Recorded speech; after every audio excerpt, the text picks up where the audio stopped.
Positive energy all the time. Good to see you all. Hope y'all having a great day. It is Tuesday officially. We got Richmond, Virginia in the house. Richmond, California in the house. We have Richmond, California in the house. I'm used to saying Virginia. We have the beautiful Nicole in the house. Hi, Nicole. We have Kansas in the house.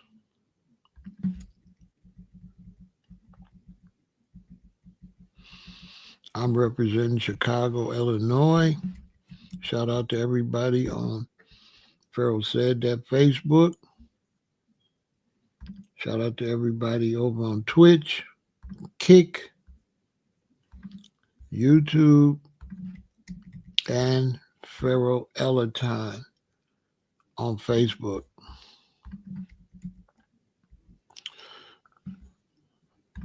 Shout out to everybody in Brixton.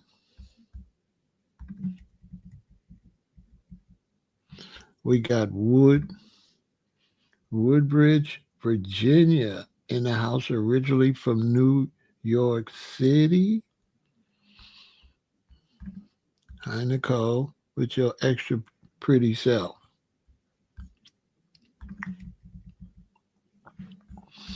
We got Dade County, Florida in the building. Good to see you all.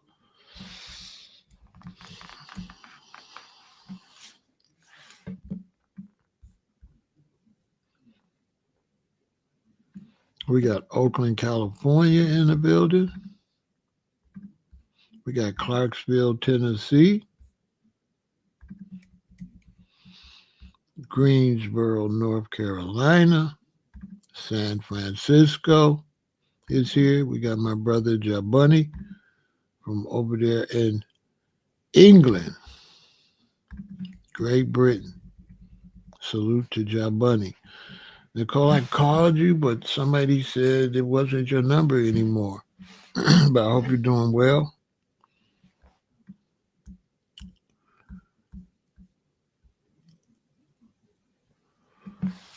So, I wasn't going to talk about this R. Kelly situation, but now that he has been taken to the hospital,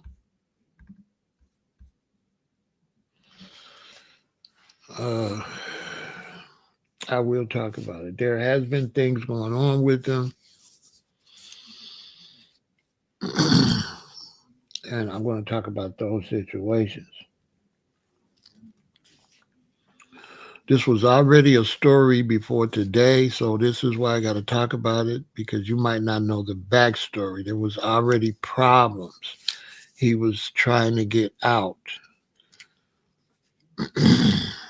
because there was allegations that there was a plot to take his life. All of this I heard through the grapevine.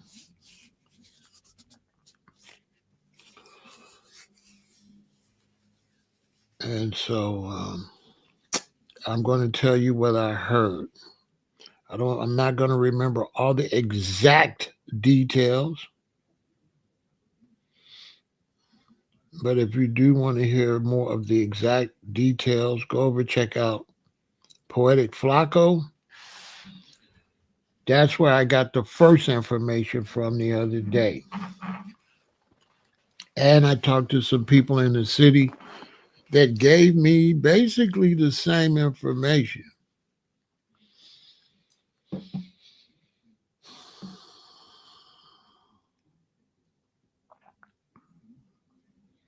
Now, the whole R. Kelly situation was fraudulent from the beginning.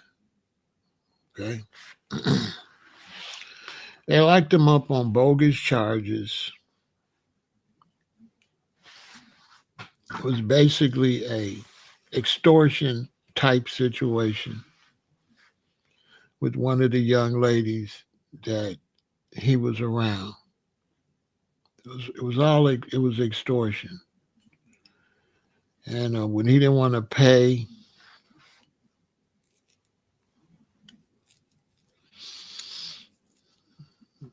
then they turned on him. Also,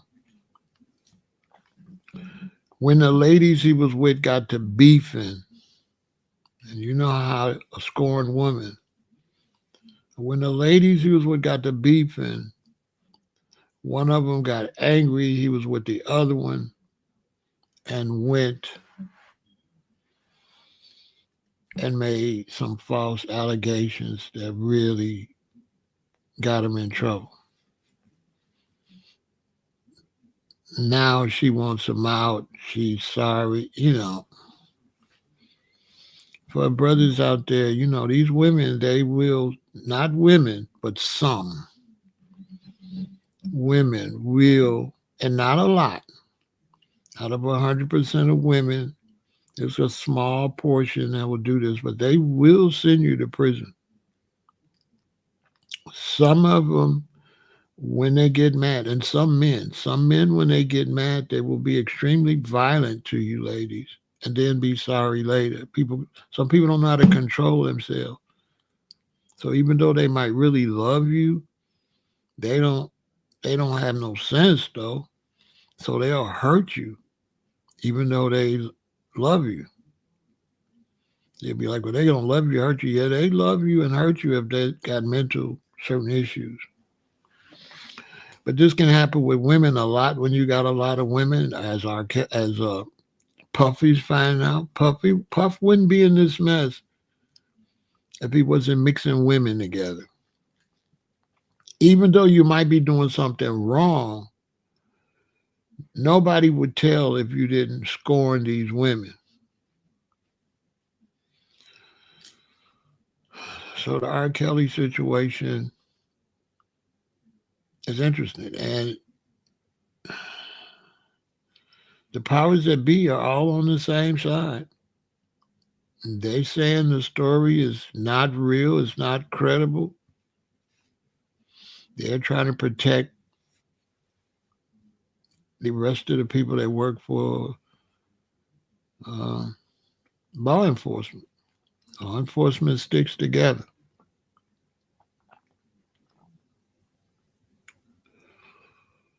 And so I'm not going to get into the false situation that got him locked up. He shouldn't even be locked up in the first place. But that's a whole nother story. Well, I will talk about it a little bit.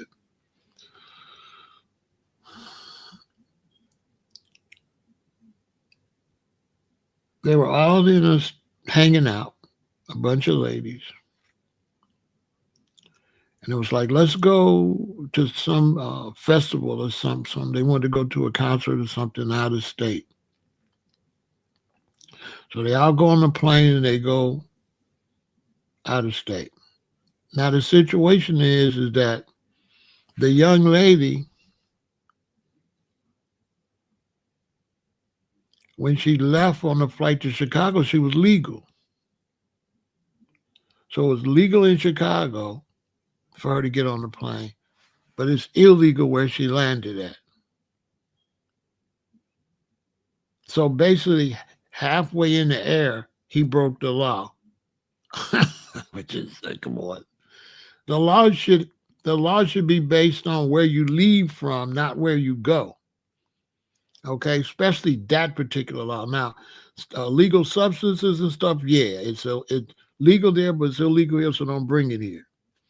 But for a person, I don't see how a person can get on a plane and fly legally and then be illegal when they land. I don't.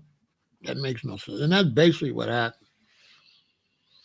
This underage woman that with the fake trafficking, she was legal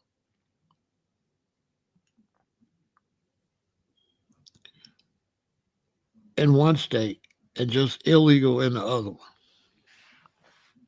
which is crazy.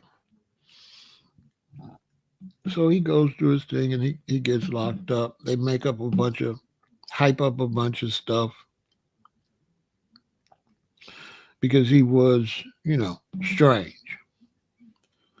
But not nothing to to go to prison for. He's not supposed to go to prison for that. Okay. He not what he's going to prison for. He ain't supposed to go to prison for that. You know, not what he's charged for. I don't know what else he did that could have got him in prison. But if you don't lock me up for that, you can't just lock me up for this. So the whole thing was bogus. So there's been some changes in the cases. People is recanting their stories, stuff like that. So he was making a move to get out, which he was going to get out. He had a lawsuit to get out.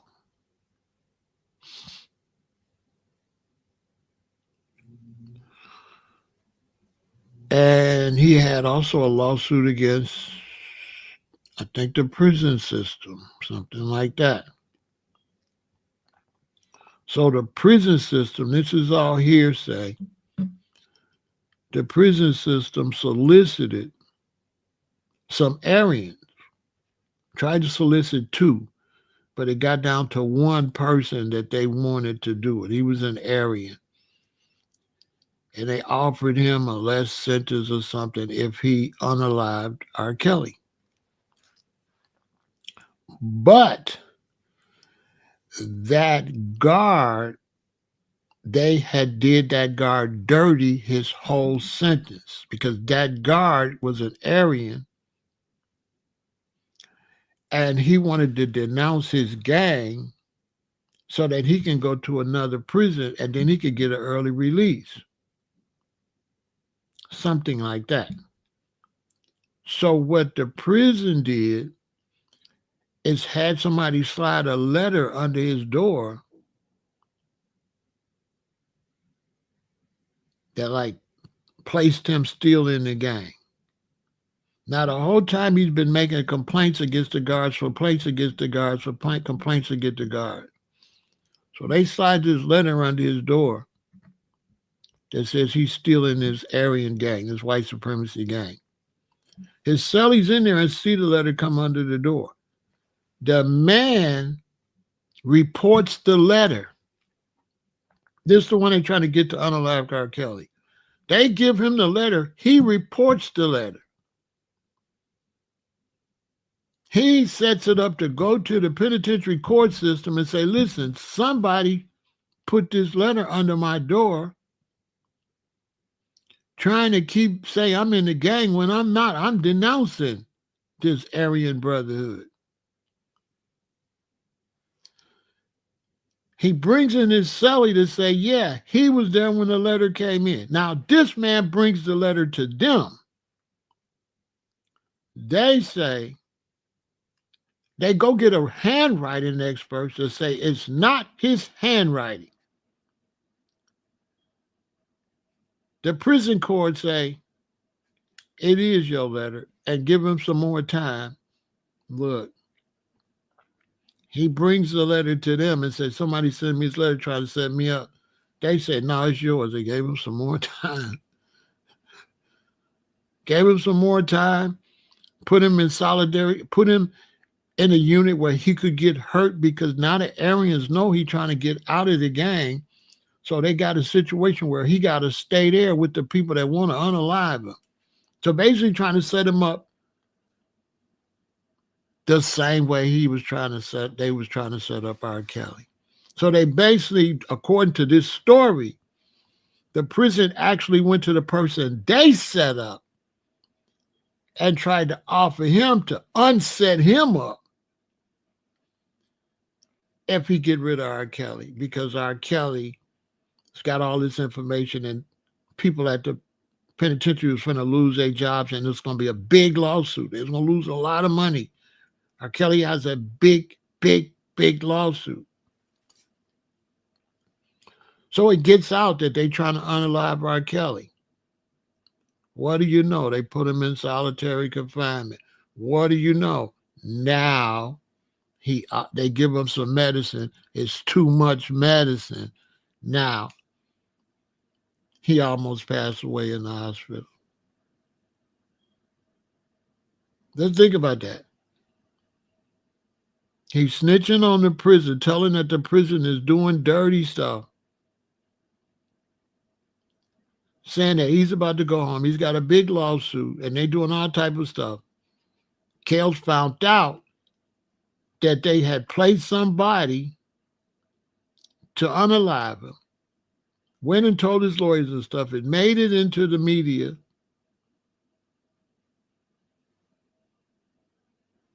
They put him in solitary confinement. He get his medicine. Boom, now he's in the hospital. Almost passed away or might still pass away. All of a sudden.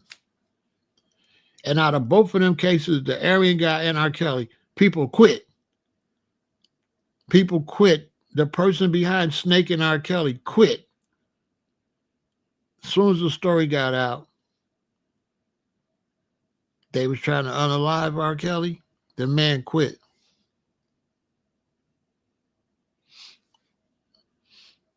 They said Kel's got blood clots and they refused surgery. Yeah. They playing super dirty. Super dirty. When you go in them places, it's like going to hell. So now all of a sudden he gets his medicine doses is not the right doses.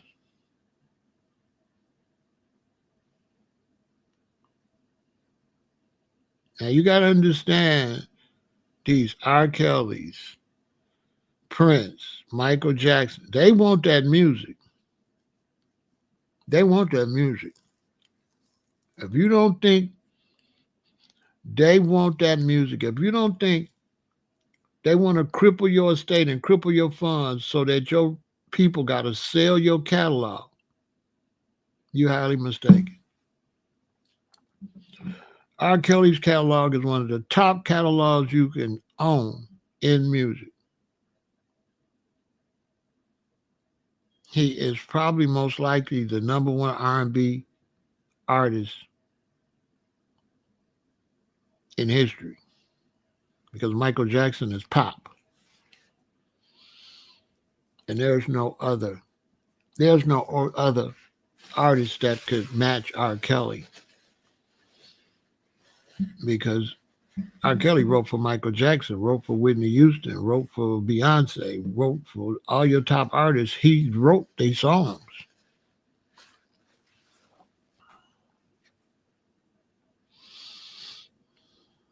And what makes R. Kelly, in my opinion, the greatest songwriter ever is no better writer than R. Kelly. And I'll tell you why. R. Kelly used to be at the train station here in Chicago. So when he was coming up as a shorty, he used to sing to raise money at the L station. Right? Drake is like nowhere near. Drake is like nowhere near.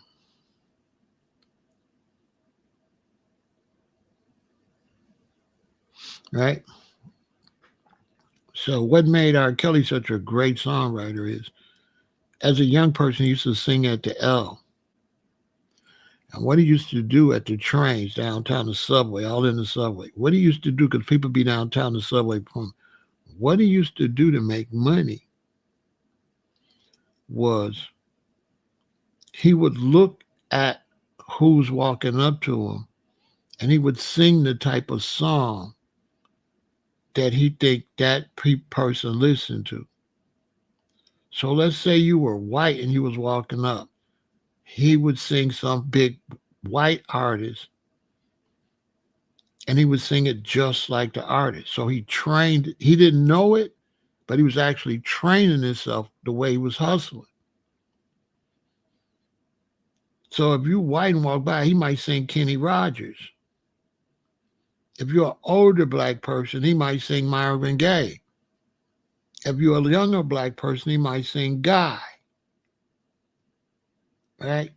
So I'm in the music business. So when we buy songs, when we have a songwriter buy songs, They write the best song they could write. They sell it to your artist. Then your artist got to sing it their way, but it's written the way of the songwriter. Well, what makes R. Kelly probably the greatest songwriter in American history is that he writes the song the way you sing. It's crazy. So if he writes a song for Beyonce, he writes it and sings it like Beyonce. So when Beyonce gets the song, she don't have to do nothing but just sing it back. She don't got to change it from his style to her style. If he writes a song for Michael Jackson, he sings it like Michael. It's like people that got like people that's blind have a extra strong sense. It's like that. Like he's got certain things he can't do, like read and stuff like that. So his music senses is basically probably I would say unhuman. Basically, like it's something different. He's a very strange dude. And so they want that music because he's got all those credits for all them songs he wrote too. Not just all the songs he got. You know what his songwriting accolades are? Yeah, you know what I'm saying?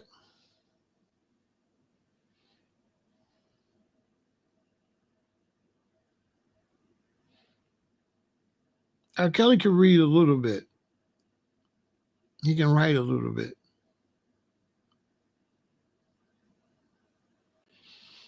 But he can't read. He can't read fluently like that.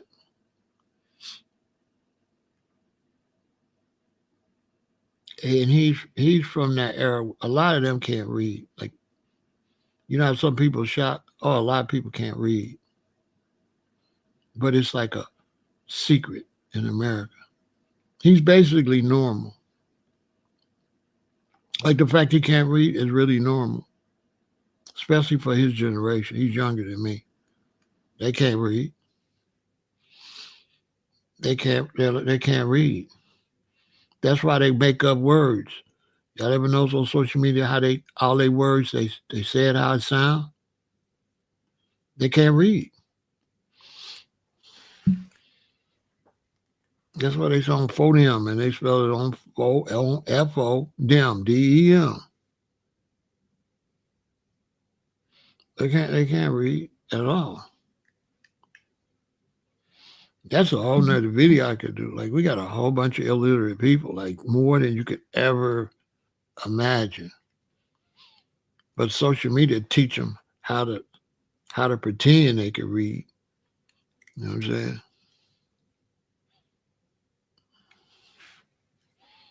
I knew an old man, he couldn't read, an old man George, my parents' friend. He was older than them, lived through the Great Depression. He couldn't read, but what he would do when he would be with you, and if you looked at the sign that said Ponderosa Steak, and he heard you say Ponderosa Steak, he remember what you say. So when he go back by the sign, he said Ponderosa Steak. You think he could read? You know what I'm saying? He would memorize what you said that sign say. And then his whole reading was all off of memory of somebody already saying what it say. So he could pretend he could read. But R. Kelly's in a heck of a bad situation. They had women lie. Now the girl's crying, talk about she lied and she got upset because he was with the other girl and all that. The same way some of them women is doing Diddy. Like some of them is just mad because he chose this one over her, and you know, like the last lady.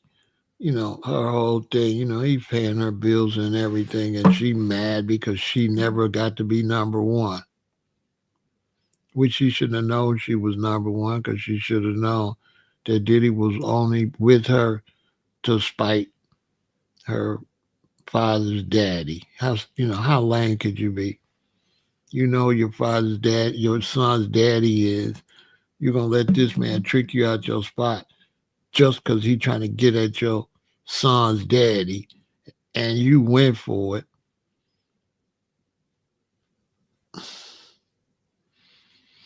But they still going for the bag because everybody go up there can write a book and make a lot of money. So they're gonna be the jury gonna make money from writing books. The witnesses gonna make money from writing books. Them people gonna be doing fine. They're gonna be writing books.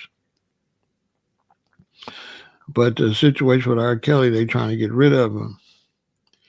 The same way they tried to get rid of the guard that they wanted to pay to get rid of him.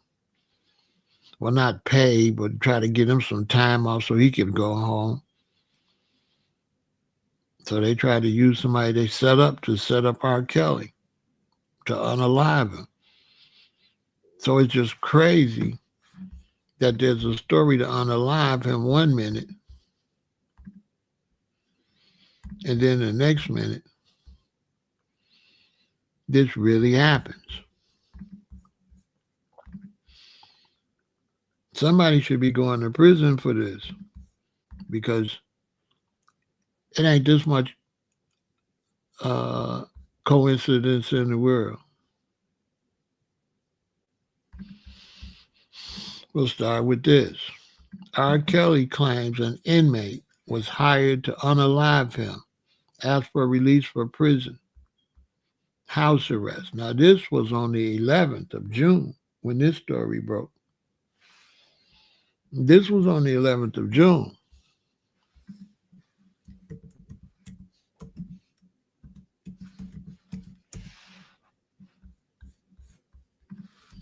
This was on the 11th of June. Today is the 17th.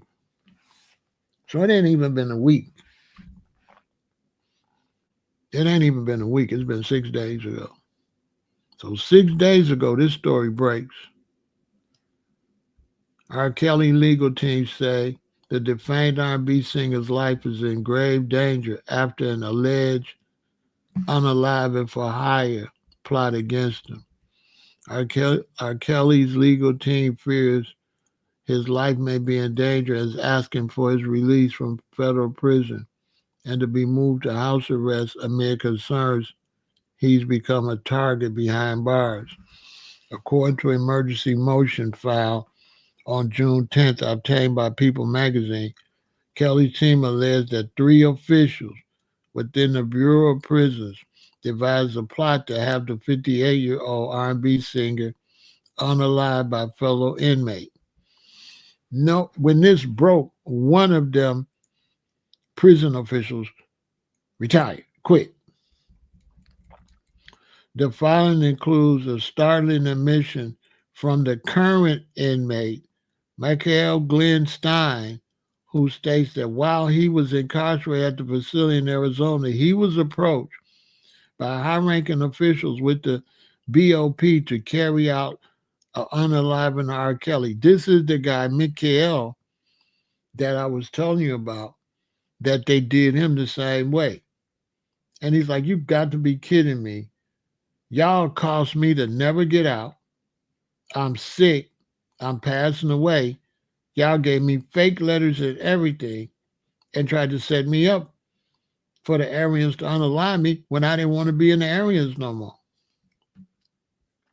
He was transferred to the same facility as Kelly in Butner, North Carolina, before eventually ending up in the same unit. While there, he admits he decided to back off the plan and confess to the singer instead. According to Stein, he had been promised the chance to escape. See what they was going to do? They was going to have him he was going to have him set Kells up, set up a plan for him to escape. And guess what they was going to do when he tried to escape? They was going to unalive him. Or catch him and bring him right back. Escape. See how they tried to play him? That don't even sound right. So he was promised a chance to escape from prison and live out his final months. At the time of the alleged offer, he had been diagnosed with terminal cancer, and they wasn't gonna let him do nothing. They was gonna get rid of him because they know he might tell. Kelly is currently serving a 30-year sentence for racketeering tied to criminal conduct, including SCS exploitation of children, forced labor, violation of the Mann Act, and transportation of women and girls to engage in illegal activity. In light of Stein's claims, Kelly's attorneys seek drastic relief from the situation. So I got women with me. We're going to fly around and we're going to get freaky. And that's illegal. That's illegal activity. Unbelievable. Mr. Kelly's continued incarceration while he knows his life is in jeopardy constitutes cruel and unusual punishment, his legal team said in a filing.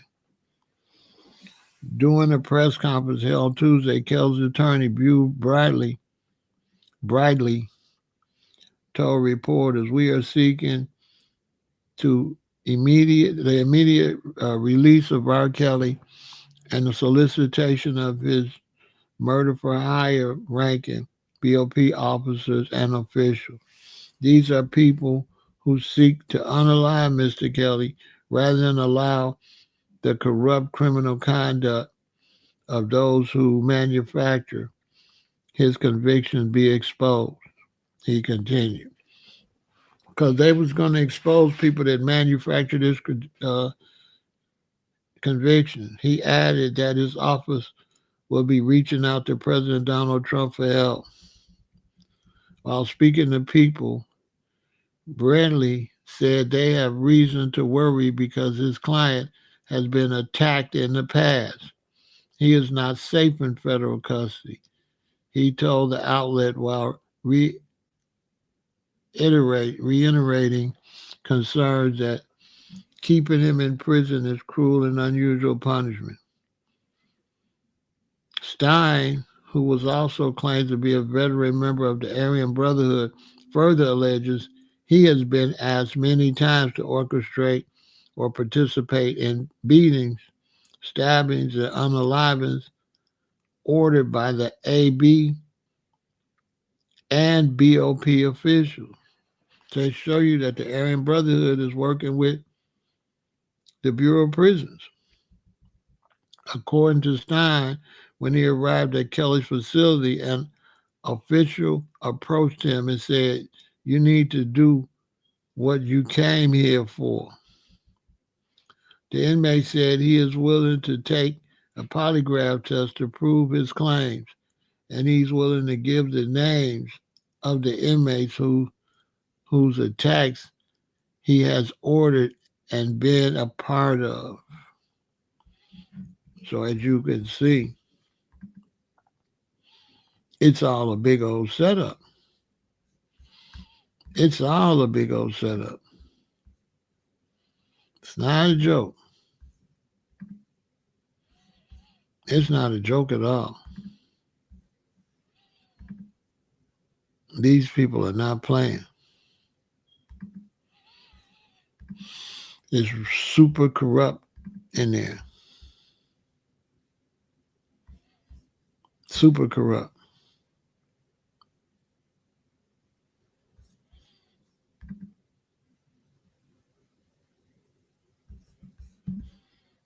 Super corrupt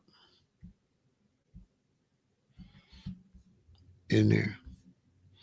The the nerve of them to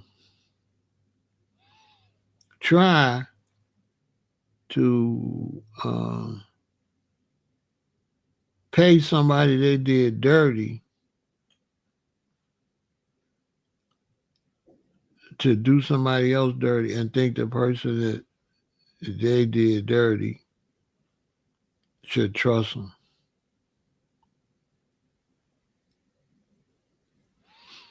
It's just crazy.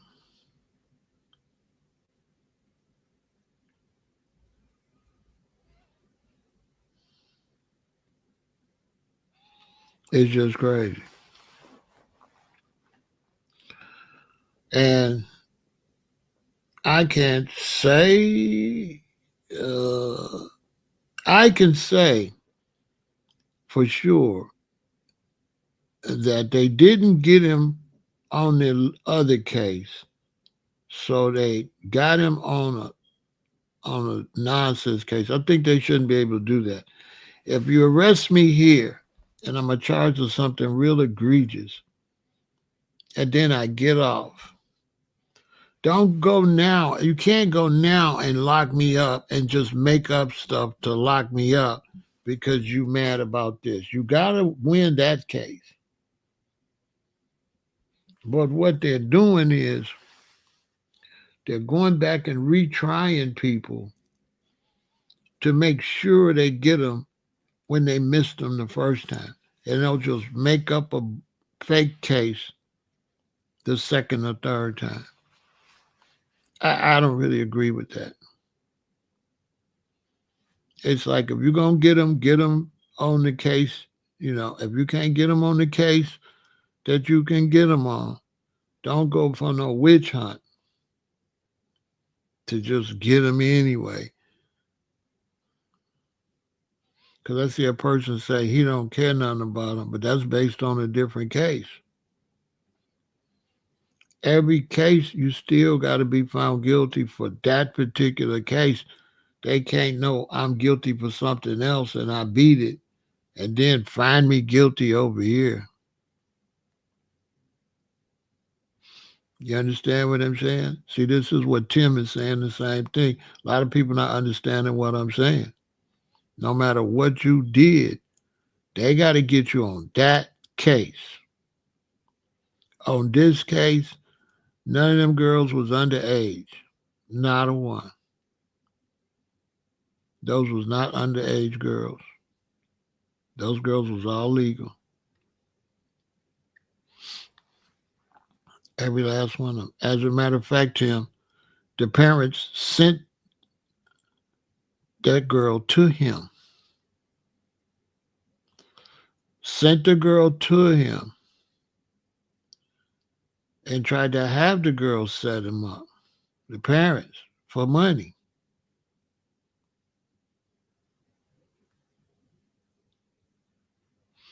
Yeah.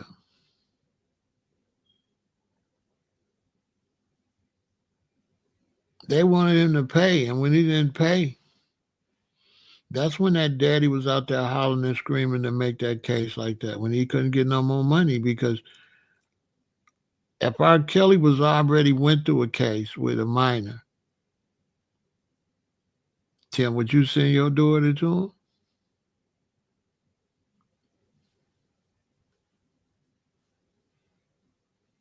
I make it make some sense, Tim.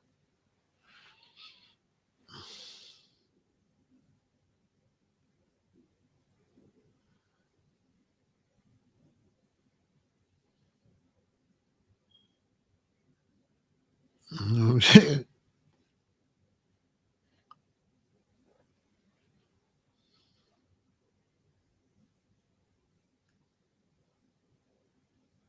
Crazy.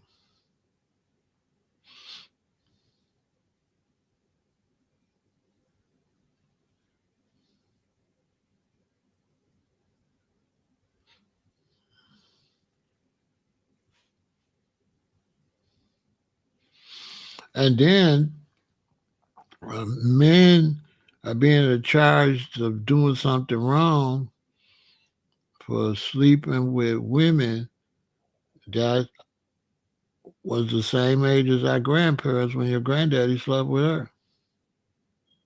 But that's a whole nother story.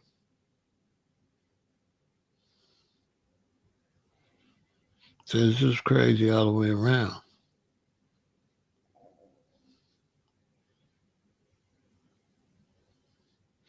Because historically, as soon as you had your period,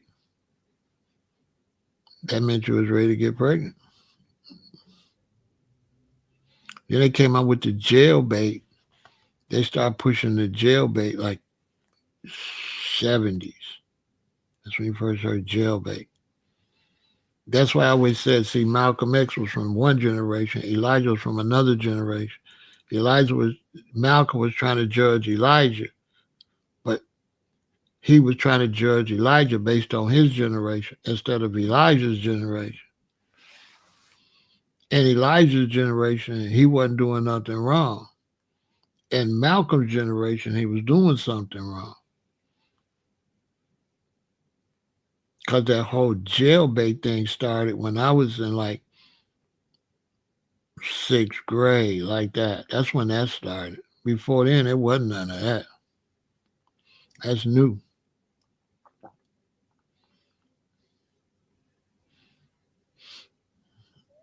My father was the youngest of 13. So when you think and he was the baby. He was born in 1931. So when you think my grandfather had the first child by my grandmother, she probably was 14 or something. She was like 14, 15, something like that.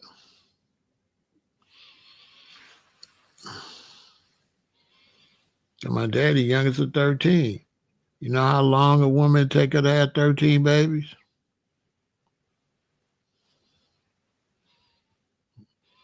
So when did she have her first baby? How old was she? You know what I'm saying?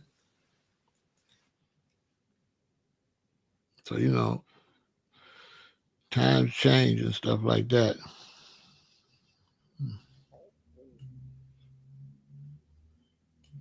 But if R. Kelly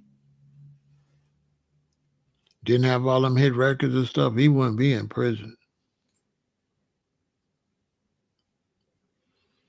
If Michael Jackson have all them hit records, he'd still be alive. Prince would still be alive. A lot of people would still be alive. Whitney, a lot of people would still be here if they didn't have them hit records. Seriously. If you really want to talk some serious stuff.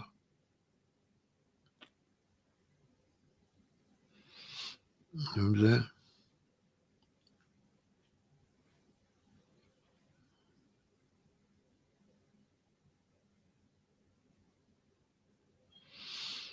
Certain laws,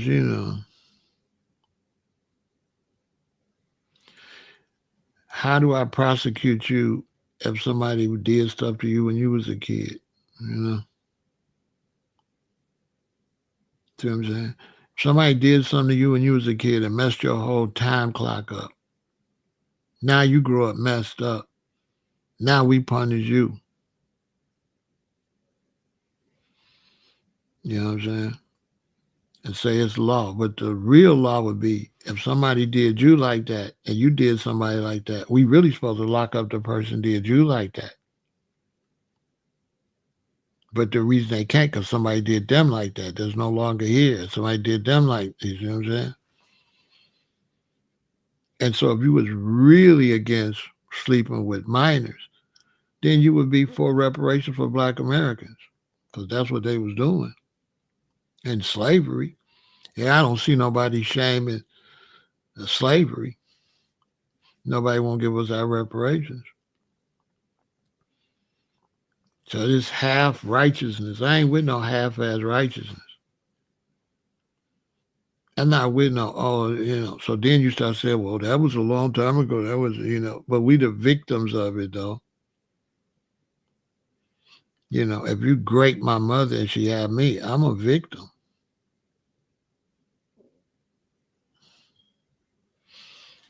But you want to, we live in a country that want to stand on the law when it benefits their particular hatred or whatever they got going on.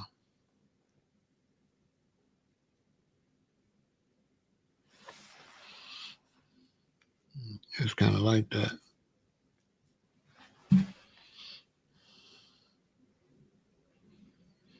Once you open up that door, it's just gonna get crazy.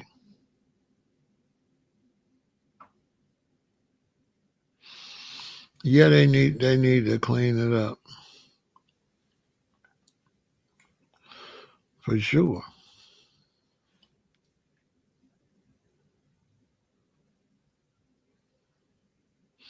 Most of the people that they be saying are sick are actually victims. So then how sick are you if you're a victim? You know what I'm saying? Like how much is it your fault if you're a victim?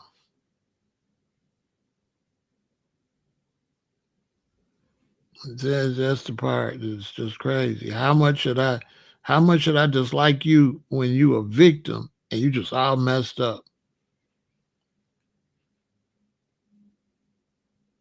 And it's just like it's just a bad situation all the way around at that point, basically. Because you're judged based on you should be doing better. But when you got mental issues because of your childhood, how you gonna do better? So I'm saying, how you gonna do better when you born under these circumstances? This is what they did to black people, treated us cruel, and then when a lot of us grew up and was cruel, they want to lock you up for being cruel after all them whips on your back and all that degradation, and now they like, well, you know what I'm saying? You're supposed to be a model citizen. How? Model citizens did this to me. They never did a day in jail. So it's a lot. R. Kelly definitely had serious issues. He wasn't no monster or nothing. He had issues and mental issues. He has issues. He has mental issues. It's just hard to judge somebody when something's wrong with them. If it's something wrong with you that you can't change, it's hard for me to judge you. I could judge you if you could change, if you're doing something wrong and you could do better. But what do I do when you can't do no better? Well, America don't want to deal with that type of philosophy right there. What do you do with a person when they can't do no better? How you gonna say they doing wrong when they whole mental clock is ruined from the past?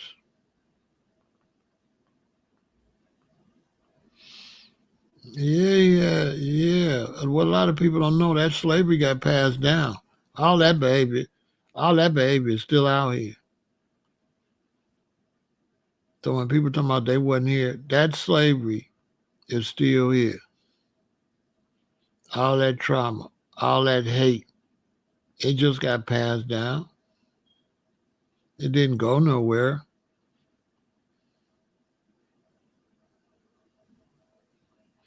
That's for sure.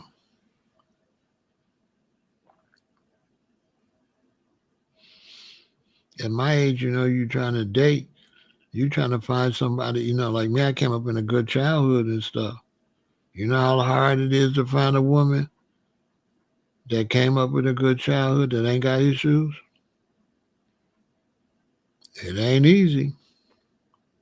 You can't be mad at them. How you gonna be mad if somebody got issues? Their mother was like a crackhead or something, and now she acting crazy. I mean, you gonna feel sorry for her. She ain't never had a chance to act sane. Not really. How do you blame somebody who never had a chance? Like in reality,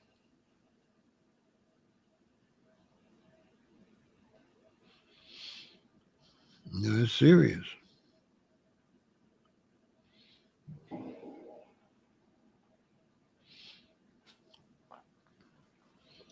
So we're gonna see what happens. Hopefully he pulled through. But the object is for him not to pull through. They already making statements like, we don't care, basically. That's the statements they making. They're making some crazy statements about.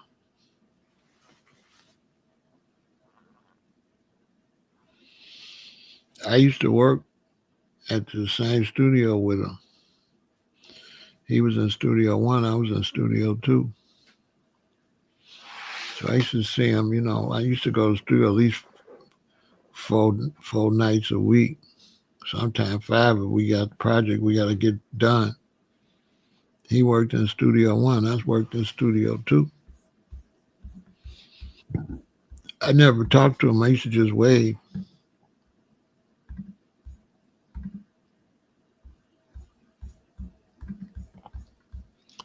That's back when we worked at Chicago Tracks recording. We Reed ran it. I need to try to find Reed.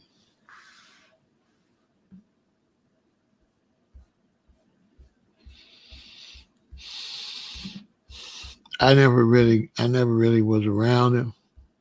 I would just wave and go to the studio because I never really was no groupie like that. You know what I'm saying?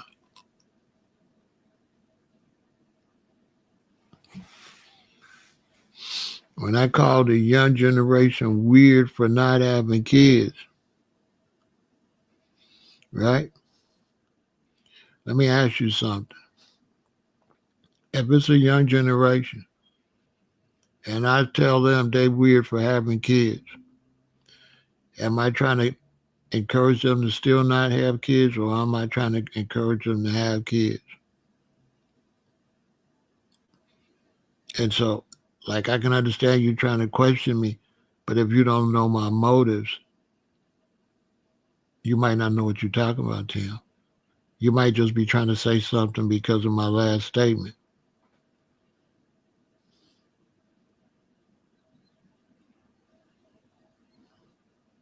So when I got young people over here and they don't want to have children, my job is to motivate them to have children.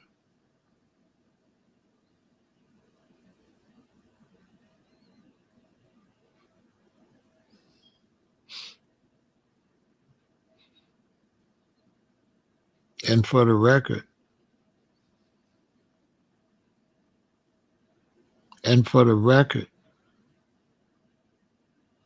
people like me told R. Kelly stop going up to McDonald's picking up them young girls. Just for the record. Just for the record, when you say don't tell them nothing, I'm one of the people who told R. Kelly stop going up to McDonald's picking up them girls.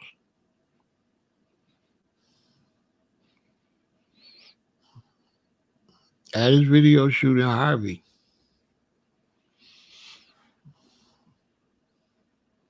I shouldn't have told him that either because he got mental issues.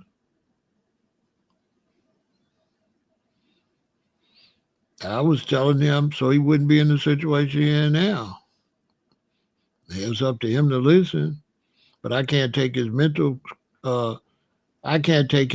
situation into consideration when I'm telling him the truth. I tell you the truth. You don't listen.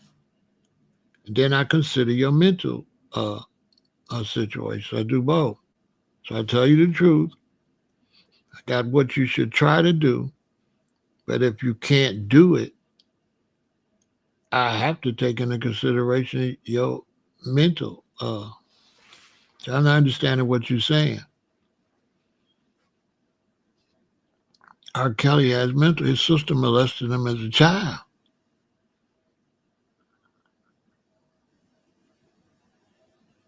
What you think about that? One of his first time having an encounter, sexual encounters with his sister, his oldest. What you think about that, Tim? What you think about that?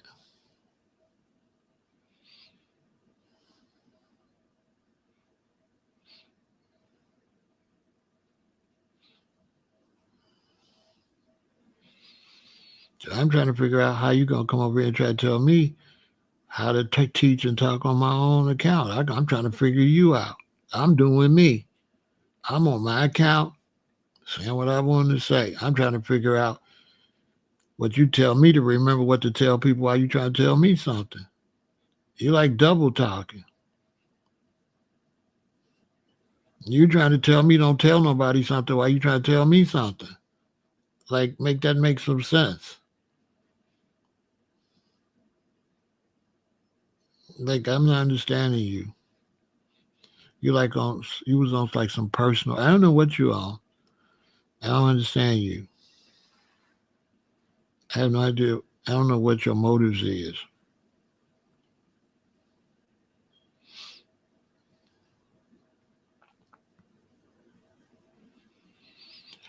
Psychologically recognizing a problem is not making excuses. But if that's what you think it is,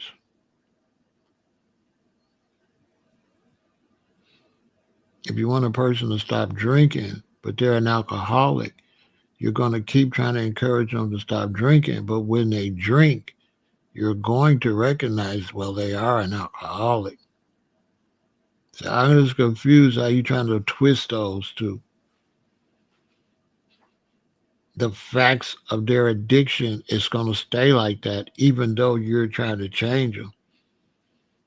So those two don't even go together. Trying to change them and recognizing their addiction is two different things, I would think.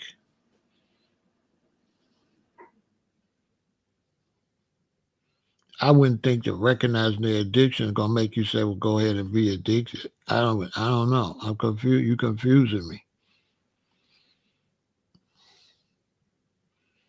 Tim. You just totally confused me.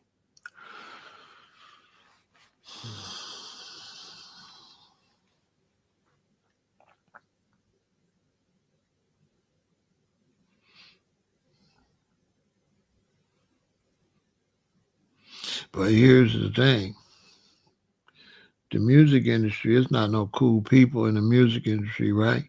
So I had four young rappers. I was in studio two. Kelly was in studio one. I was in studio B. He was in studio A. And I had four young rappers. And I never would go talk to Kel, but some kind of way they ended up talking to him. And so he invited them to his concert. He said, "Y'all come to my show." He gave them their phone number. These is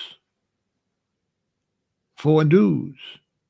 At that time, we might have had Sonny too, so it might have been like four dudes and a girl. It might have been five dudes and a girl. It might have been all six of them. So he said, "Come to my show. When you get there, here's my phone number." These are my young rappers. That's why I got love for Kels. So they say, "Yeah, we're going to Kels." They went on their own. They was grown. They went to the show. When they got to the arena and they parked and they was walking up to the arena, they called his phone. He answered the phone. They say, "We here." He was outside the building looking for him when they was walking up. He took these young black people that I had rapping. He took them to the front row. He sat them in the front row of his show. He sent his help and his security every 30 minutes to find out if they wanted food, something to drink, or had any problems. And they left and came home safely. He never tried to interact with them or nothing. But he 100% kept his word to the max. And them being young like that just meant everything to them. They could not believe no superstar like that.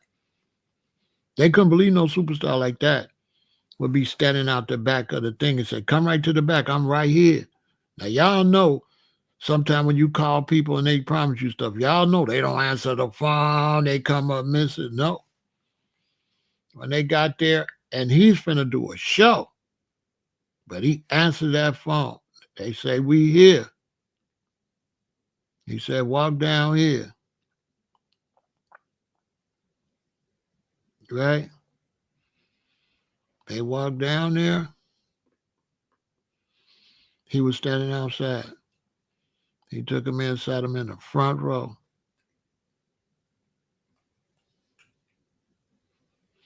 Now he might have did it because one time I was in the studio on the second when you work in the studio you get a second to work. That's like the engineer they give you, or they give you an engineer. But I always took my own engineer, so I was paying extra money to my crew. because when I pay my $50 an hour or $60 an hour for the studio, an engineer come with that. But I had a black brother that helped me get in the record business, so I always took Ron with me and paid him $100 just to do it, just so I would have a black engineer, trying to help the black brother. So I paid extra money just to have Ron. But we was in the studio, and R. Kelly sent somebody over and said, Pharaoh, Rob say, send him a couple $100. He don't got no cash on. He want to get some champagne. I sent it over there. I never asked nothing. I just gave it to him anyway. But I never really talked to him except that one time in Harvey. But while we worked in the studio, I never talked to him. I would just get out my car and do this. You understand? That's all I would do. I mean, I can't. You know, if you feel like he should be in jail, that's on you. You know, I can't. I can't say nothing about that. You got the right to feel whatever you want to feel. You understand? So if you feel like you should need to be in jail, it is what it is. What you want me to say? That's on you.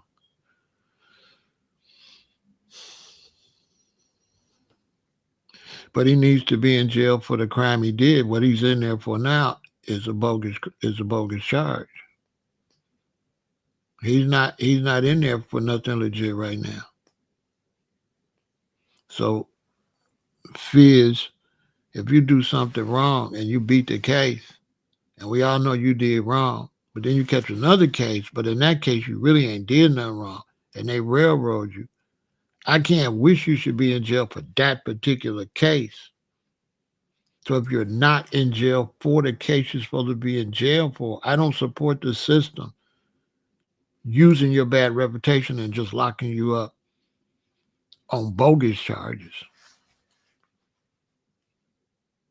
Because once we allow that, none of us got a chance. So that means, Fizz, if you do something and break the law and you beat the case, should they be able to come and lock you up for something else that you really didn't do and then just lock you up for that because you got away with what you did? If you got away with what you did, then that's over with. But you can't go back and I can't go back and lock you up for some old nonsense just because I didn't get you for the real case. Let's say you did unalive somebody.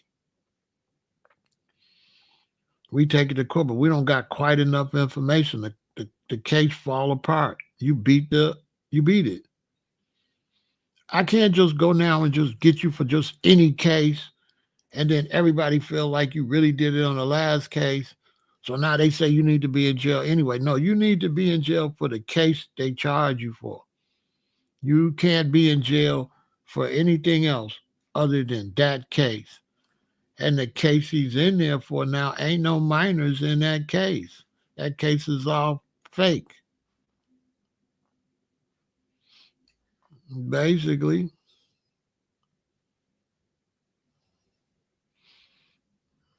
if you don't see it like that, maybe one day you will.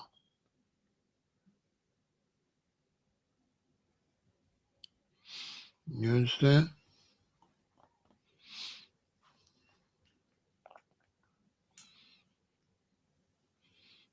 But I never went around him in the studio like that. But when the only time I was around him is out in Harvey, Illinois, when he shot the video with my boy Static in there, because Static rap. Static was a white dude. I was helping them too. They rap. And Static ended up in the video with him. In that video, you look up R. Kelly and Static. Let me see if I can see the video.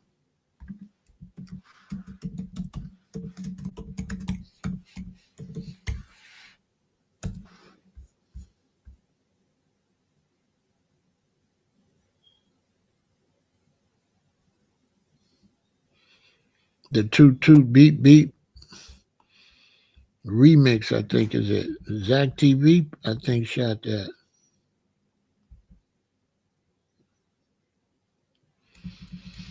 Hold on.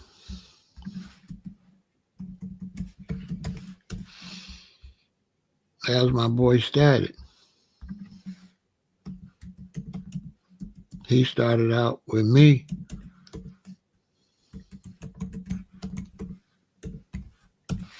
And then we shot that out. Yeah, that's it right there.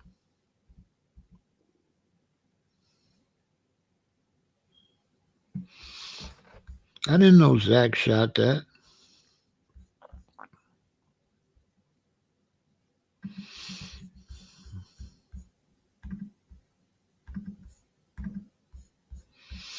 This video right here, the one at the top. Also in the hood too.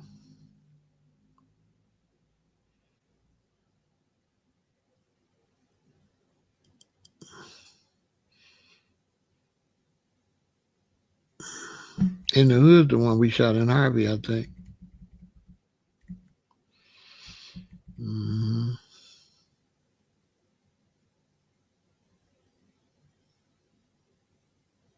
See, check out Static.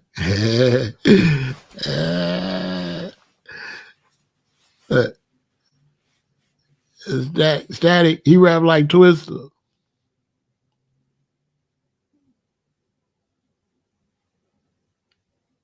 There go Kel's cousin, he a fool.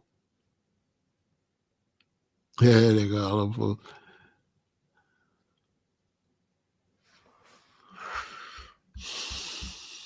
Yeah, if I help bring young Static into the game.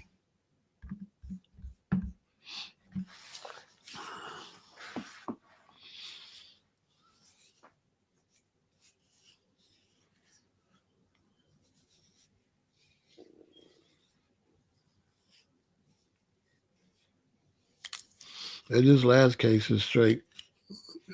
You would have to be in there. They're like, he had the women locked up, just like crazy stuff. Like they be doing these big famous guys and try to act like they gotta force women to do something. Which when you start saying that, you know what I'm saying. Like when you start saying R. Kelly making some women do something, now you lose me right there. I mean, before he got locked up this time, they talking about he doing all this stuff to women. I had just seen him at a club before all that. He walked in and they all walked in. And when they walked in, he was sitting around talking to everybody. They could have walked right out. He didn't have no security to stop them from leaving. They could have been left. So when they started talking about some grown ass women, 21, 22, can't leave, and you stand at Trump Tower, y'all really believe some women is at Trump Tower with him and they can't leave? Does anybody believe that? And they grown. These ain't no minors. They 21, 22, 23, 24, like that. I think one of them's like 18. Y'all really believe they could? That's the part. That's the part where they lose me with the case. They start saying, "Oh, he had them locked up. They couldn't do nothing." I'm like,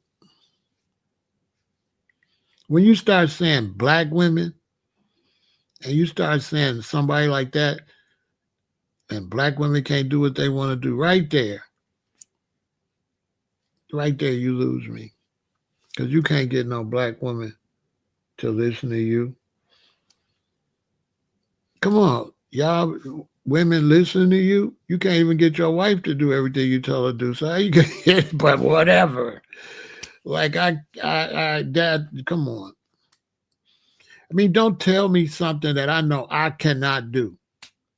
I cannot get 3 or 4 black women to stay in the condo with me if they want to leave. It's impossible. How would I do that? Like in the real world. Like how? How would I do that? You know what I'm saying?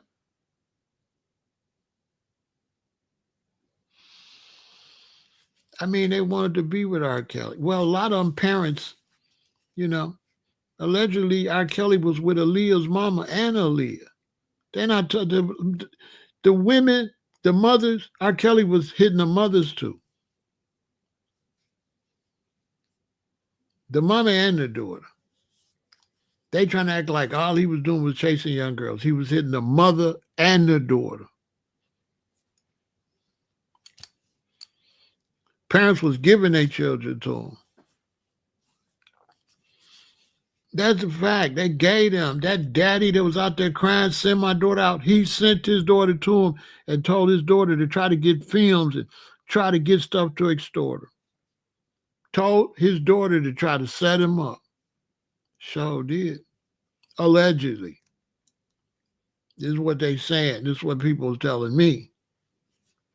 That man, and then what happened, they send their daughters. Then their daughters fall in love with R. Kelly.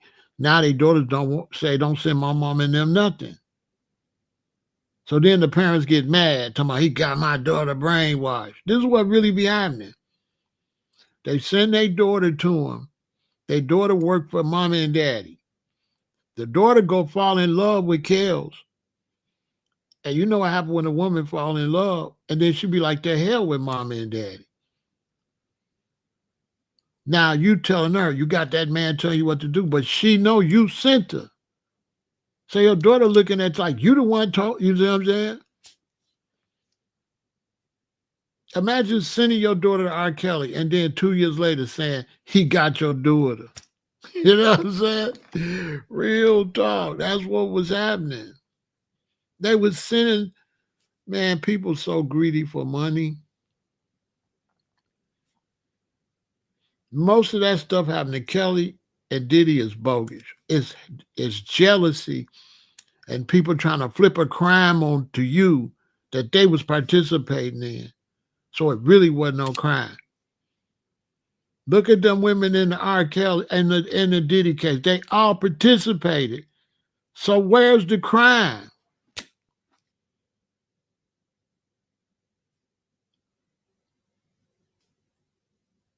The ones that's telling this because he cut them off. Now you telling. He cut you off. Now you telling. But when he was paying your rent and taking you all over the place, everything was cool. The one lady had a son by a big rapper. She was already getting money from him. So she ain't helping the case none. She definitely, come on. You telling me your baby daddy couldn't took care of all that? As much money as he got? Now you just a bust down. Get out of here.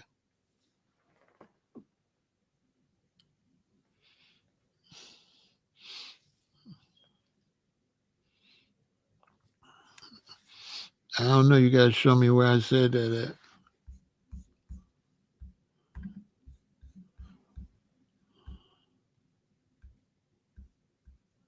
Yeah, I don't know what's wrong with you. Yeah, I don't know what's wrong with you. Shout out to everybody on Kick.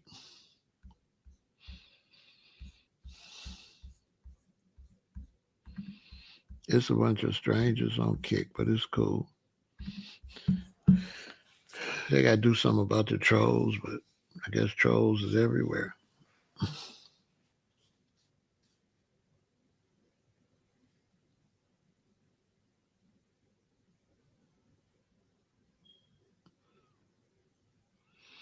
You wish he would have sent them back. No, he wasn't going to send them. They didn't want to go back. It wasn't on like send. They was grown. How you going to send a grown? They was grown.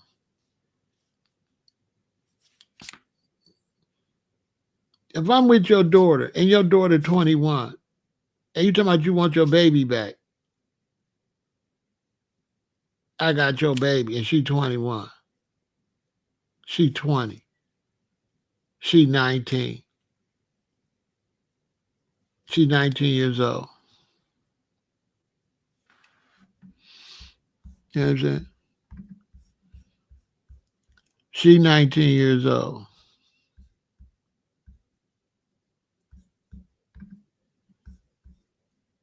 And you talking about you want the baby back. You know what I'm saying? Yeah, I got all the time in the world, y'all.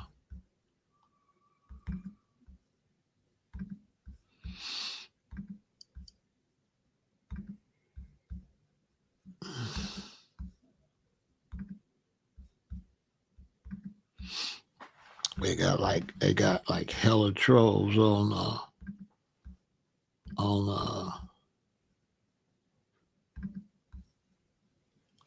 Kick.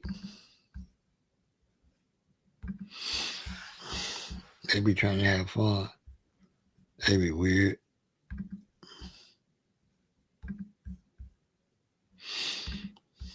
You gotta go.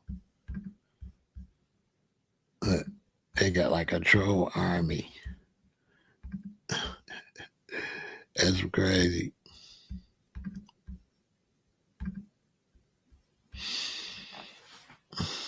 That's crazy.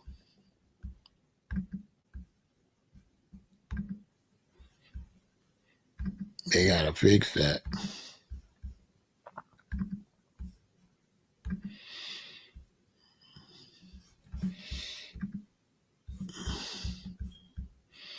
They got like an army of trolls over there.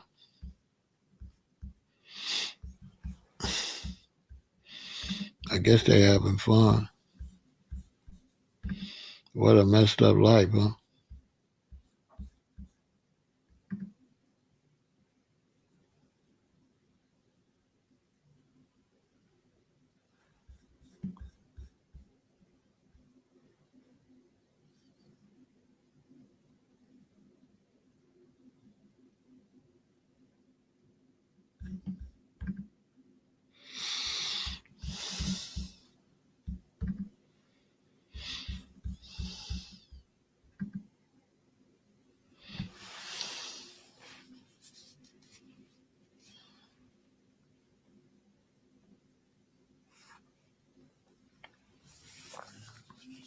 It's crazy. Well, hopefully he pulls through.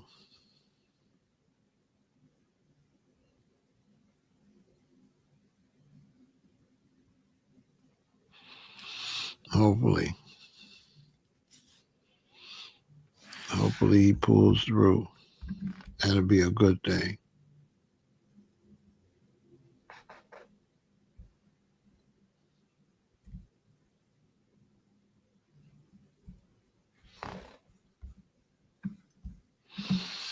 For sure.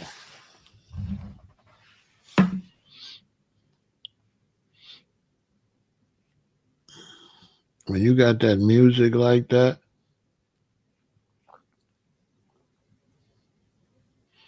it's crazy.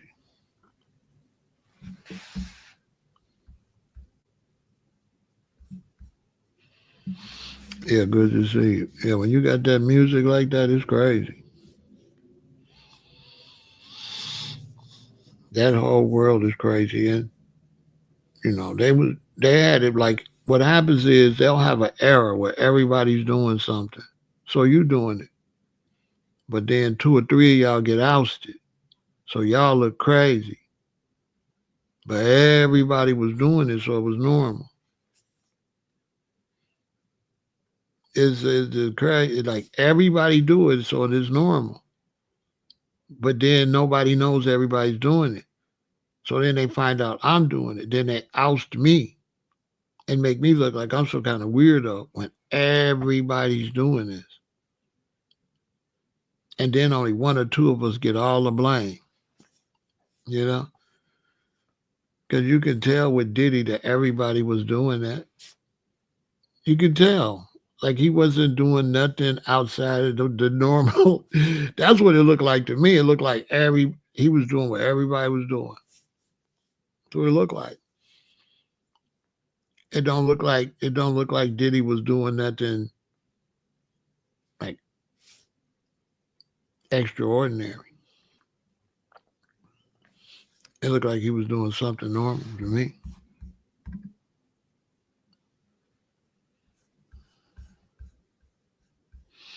Basically. So it looked like.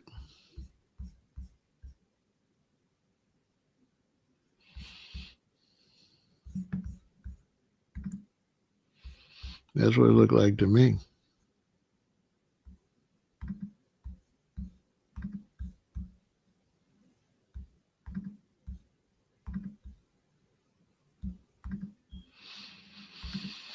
It looked like it was just a part of what they was doing.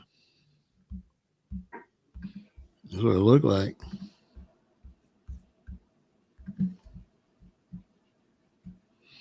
to me. It looked like it was a part of it.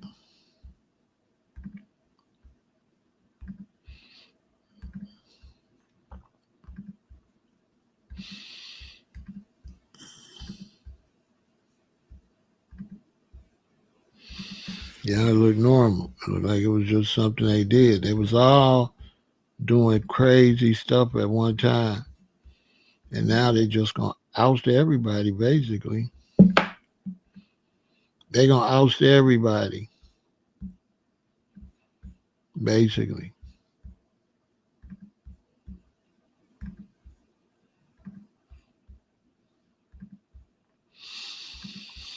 You know?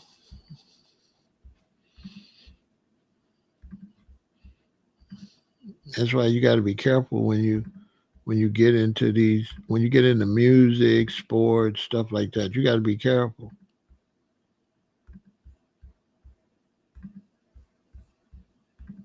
Because the stuff they be doing, you know, everybody's doing it, but it's not the normal thing. So when you go do it, you're gonna end up messed up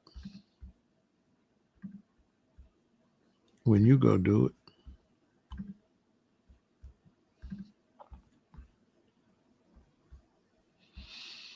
You know, you're gonna go do what everybody's doing.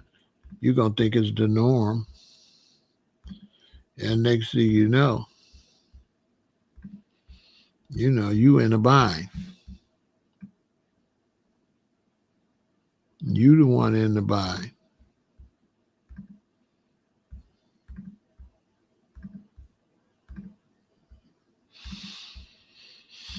It's crazy. And in that world, that entertainment world is just crazy anyway. It's absolutely crazy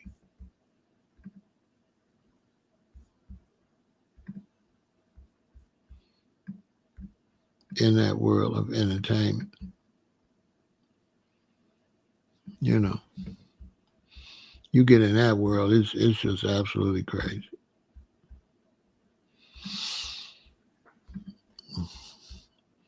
That's why if you do get into music or sports or anything, concentrate on your craft and leave the partying alone. Because that's where you're gonna get caught up at is with the party.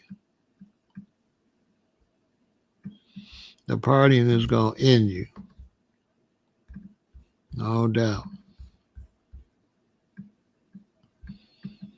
Yep, the partying is gonna be the end of you. It's gonna ruin everything you work for.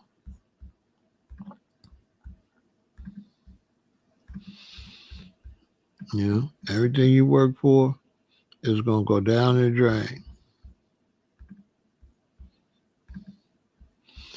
I'm over here on Kick, and then when they troll, they send like 300, 400, 500 trolls. It's crazy. What a messed up life to be a troll. Gotta be horrible. You know, to spend your time doing that. It's crazy. It's absolutely crazy.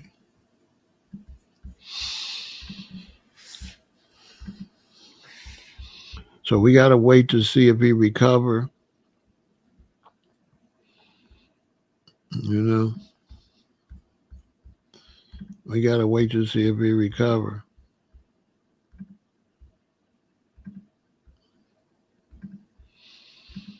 And what's gonna be the next step after that? But I know if they send him back to prison, it's going to go bad for them. Because once they out for you in there, you like a slave in prison. You don't have no rights. None at all. Yep, you don't have no rights. Once you go to prison, all your rights are revoked. That's got to be horrible. Got to be.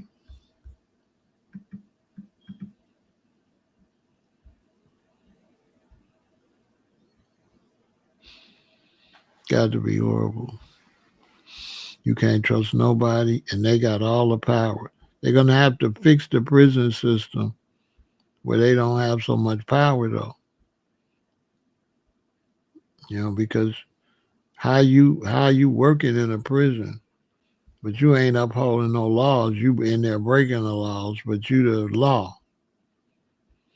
So, they can fix all that if they give the law double time. If you the law and you break the law, you should get twice the time. Then we'd have great law enforcement. No,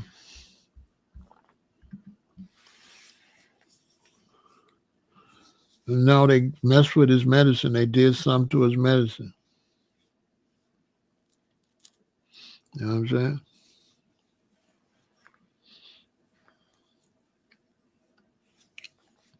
They did something to his medicine.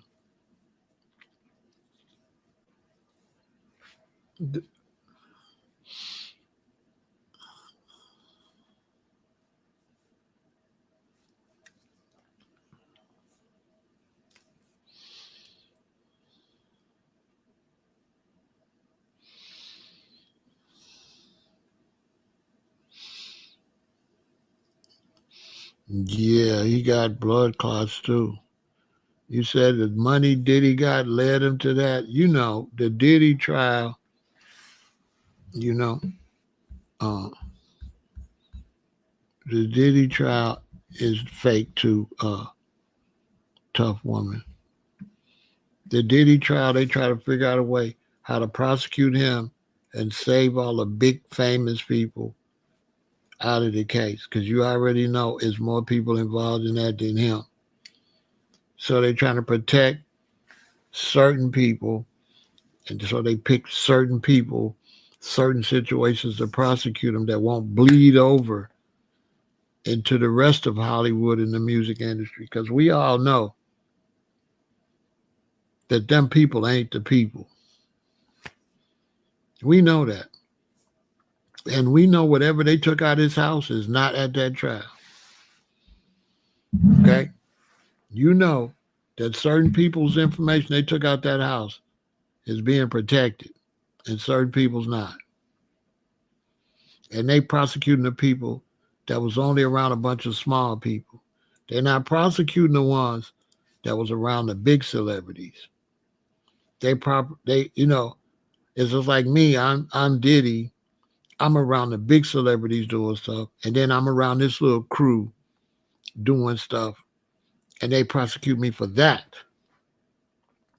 They bring all them in court. That the crew that, but the real big parties, they confiscated all that stuff and burnt it or kept it in case they got to blackmail some of them bigger celebrities. But they ain't bring that stuff out. This Diddy case is not what they raided his house for.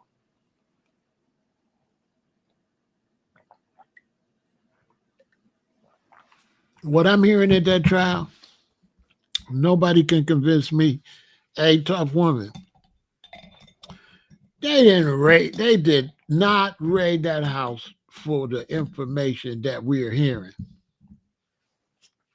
That's why they raided it and left him out for how many days? Y'all ever seen somebody get raided like that with all them ATF and Homeland Security and then don't get arrested for months? like raid and then separate the information and protect the super rich that was he was doing and whatever they was doing, and then build this case right here. That's crazy. That come on, ain't no way. I've been saying it, tough women. The Diddy case ain't got nothing to do with what's on trial. The Diddy case was to go get some other stuff to protect some other people, and then just make up some trial to explain to hide what you really raided for. They raided for this, and then they prosecuted you for that. And I believe that.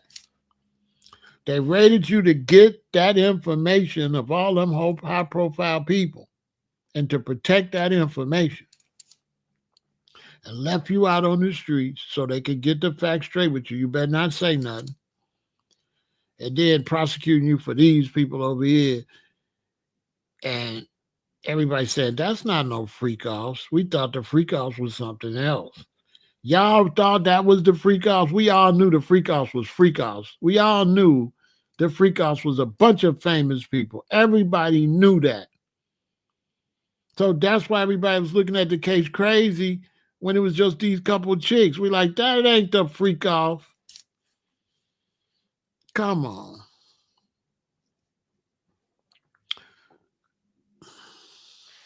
That ain't the freak off.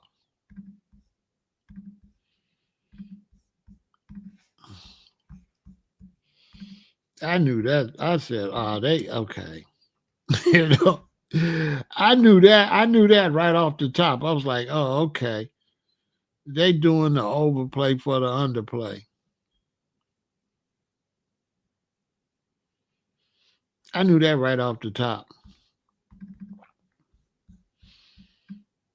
That's why I'm not really that interested in this case.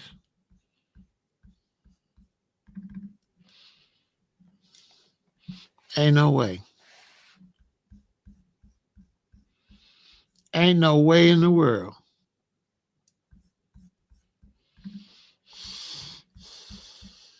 They could tell that to somebody else.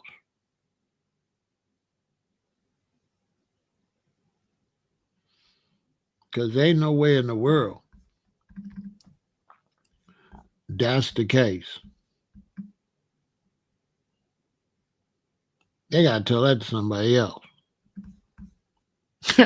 They got, come on, man. What, I'm just born yesterday? They trying like we born yesterday. Trying to tell you that's the case. Boy,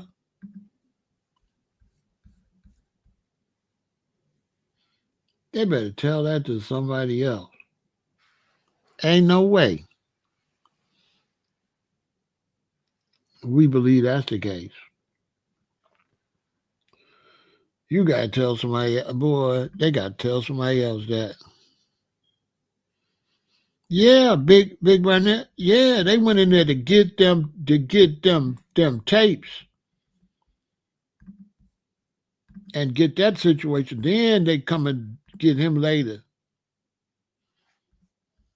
They ain't did all of that for what I'm seeing in court. Ain't no way. It don't match. It just don't match. Come on. This do not match what they saying in court.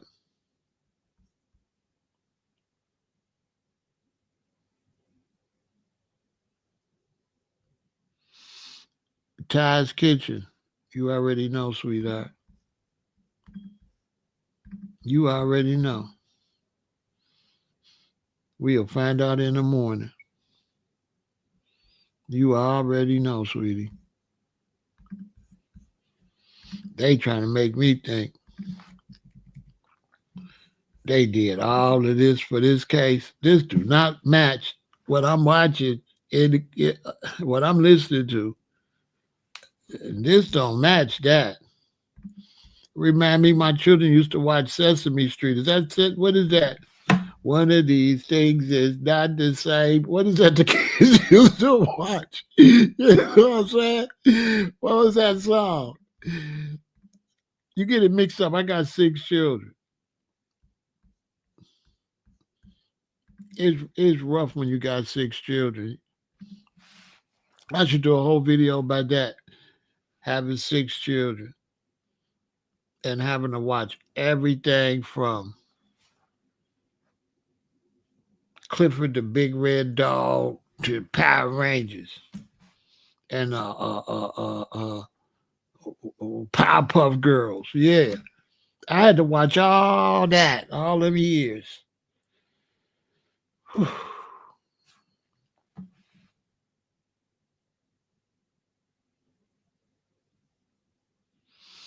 That jury they kicked off. They kicked him out today. Well, yesterday. They kicked him out, Big Bright. They kicked him out of there. Just the black dude. They kicked him out every place with a white dude. Yeah, dude gone. Yeah, they kicked the black dude out of there, replaced him with a white dude. But they tried to tell me this case, they did all of this for this case that I'm seeing to persecute him for messing with some bops. I guess. Like, what is this, a smut trial? These are smuts. What kind of trial is this? These is the bad guys? Okay, this is fake. That's why I ain't been watching it a whole lot, because that's not the trial. That's not what they ran in there for. They did not run in there for the evidence, but they got him, though. He going to prison. They got him. They got him. They got him, though. They got him the last 2 days. Oh, they got him. With the substances they got and the scratched off serial numbers and all that. Oh, he going bye-bye. He going bye-bye, but it ain't for what we know. But he gone. He not beating that case. They proved the conspiracy the last couple of days. Like, dude, crazy. He had all that stuff. I can't even name the substance he had. He had all that. Y'all heard all them substances he had? Bruh, you can't have all that illegal stuff.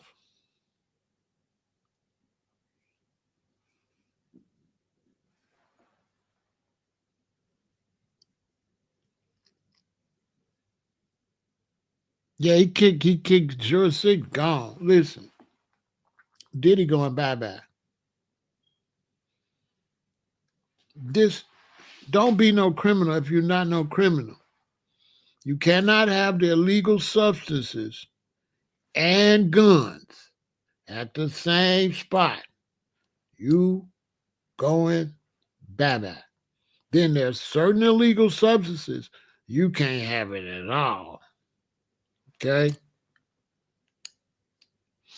I know, hey, Ty's Kitchen with your extra pretty self. Hey, let me see what you're working with.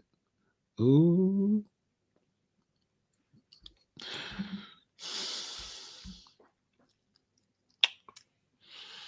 See, I'm glad I'm older. I'll be sweating a lot of y'all. Good thing I'm mature now. I'll be all. But yeah, Ty's Kitchen. And you making me hungry. She cute and I'm getting hungry. Ty's Kitchen. She got food. You got Thai food. Girl, you making me hungry, sweetie. Oh, Lord. She making me hungry. Y'all go support Ty's Kitchen. If it's a restaurant. Is that a restaurant? If that's a restaurant. Oh, okay. Yeah, you in my age category. That's a restaurant? Is Ty's Kitchen a restaurant? Advertise if it's a restaurant. You know I support y'all. If it's a restaurant, give them the address. Oh, okay. It's just Ty's kitchen because you just be cooking because you hot. Hey, Ty, it's Ty's kitchen because you hot. Like, uh, oh boy.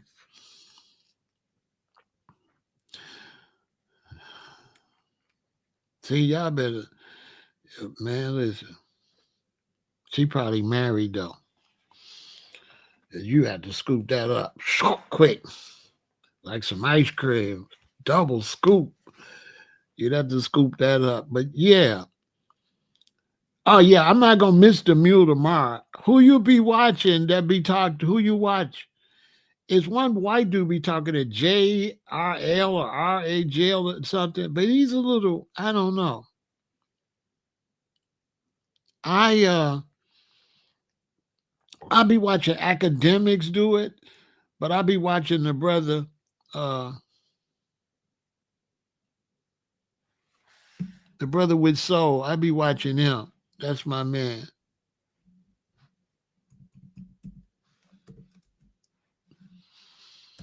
I be watching my man.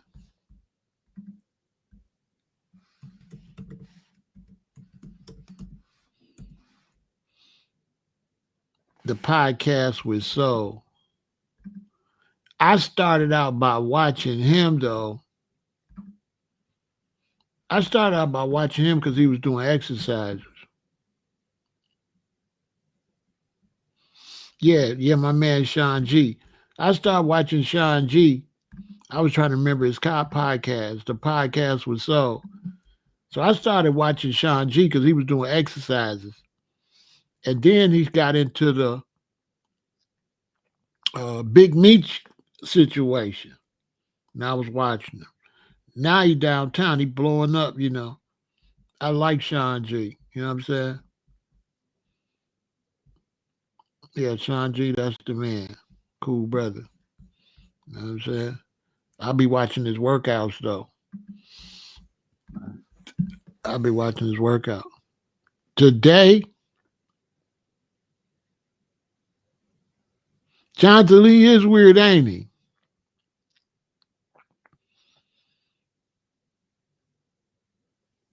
I'm gonna try to watch him. I'm gonna try to watch both of them if I can, though. Who you suggest? Let me see. You might have told me who you suggest. Who you suggest? Who you be watching? Ty's Kitchen.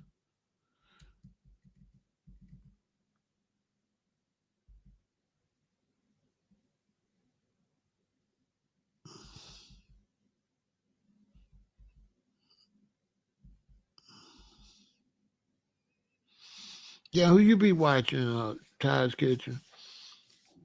I watch Tisa Tales. She leaning a little this way. She hates Diddy. So I know she don't like him, so I watch it. Yeah, I watch Sean G. I be just bouncing around.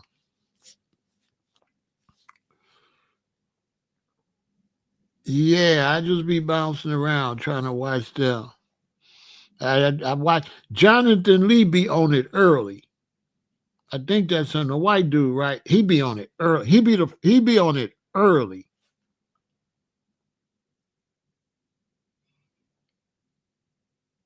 Yeah, sidebar. Yeah, I watch him. So I bounce around.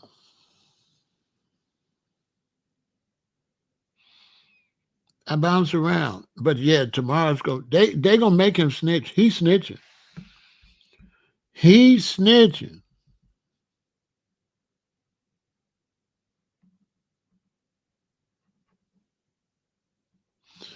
Should he pay the jury? The thing is,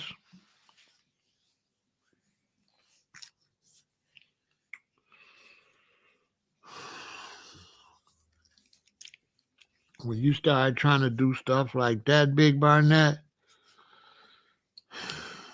you could turn a 7-year bid to a life sentence if you slip up. That's people snitch too much nowadays. So and then he can't get nobody to do nothing because he can't talk. So he can't talk on the phone. There's probably nobody in his camp could pull it off. They probably under heavy FBI surveillance. Because if I'm the FBI, Big Barnett, I'm watching all them. I'm watching. They phones is tapped. We got GPS on all their cars. If I'm FBI, I got Diddy on lock. I wish he would. I wish he would do anything. If I'm FBI, I got some of my best men on him.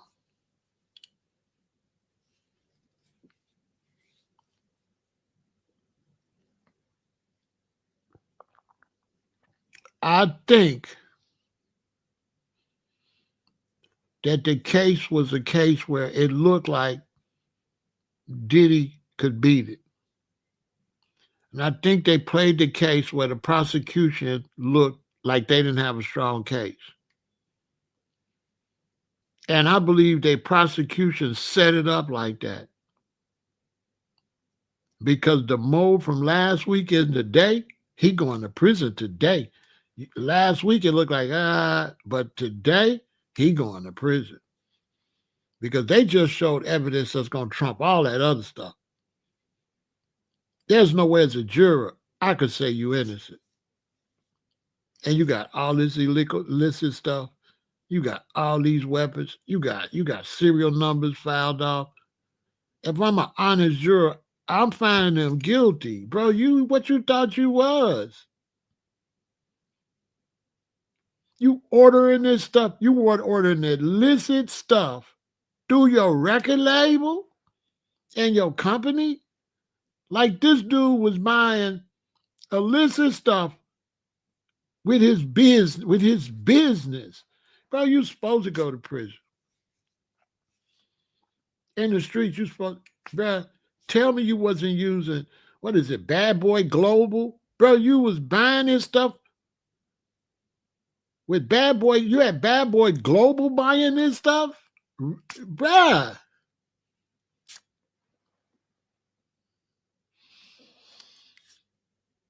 Bro, bye. Telltale, go to jail, hang your bridges on the nail. Come on.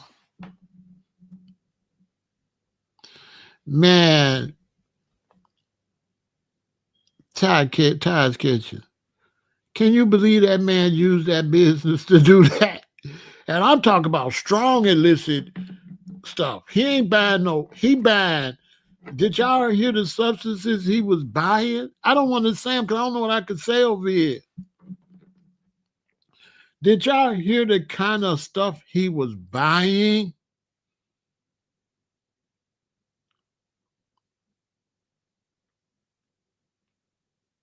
And he's saying stuff like, get to see a big old thing of C, and you buying this stuff with the record label. And not only that, when you're doing crimes, you know how you go to jail for doing crimes? Doing crimes that get other people caught up in it. So Diddy did crimes that's going to get the rest of them 30 years. So they got to tell. See what I'm saying? He did crimes.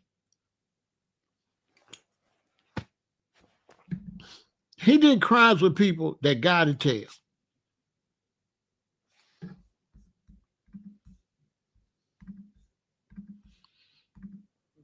That's what's crazy. See, this is how you go to jail. If you want to go to prison, go do crimes with him and let him get caught. And you going bye-bye. Anybody in the streets will tell you, bruh, you did crimes with him and got caught, and they locked, because they locked him up first when they did this. They locked him up first. It was over when they locked him up. Yeah. He gonna tell everything. When he got in trouble and he hit the news like that and he embarrassed his family,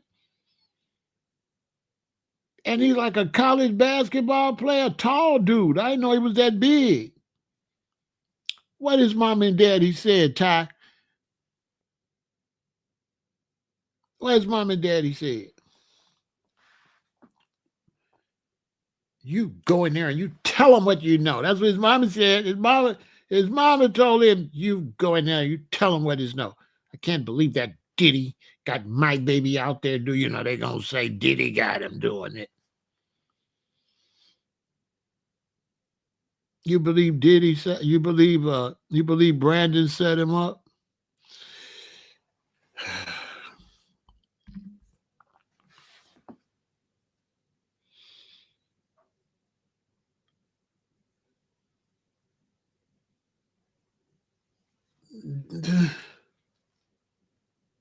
Okay, let me say. Let's say I'm a big dealer. I'm a big dealer. I'm doing a whole bunch of legal stuff. What should I do, y'all? Be mean to people? Or be nice to people? So this guy is doing all this illegal stuff, but he dogging people. Come on, bro. You're going to prison for 1,000,000,000 years. You can't be illegal. Let everybody know you're illegal and then be mean. Beating people up and all this.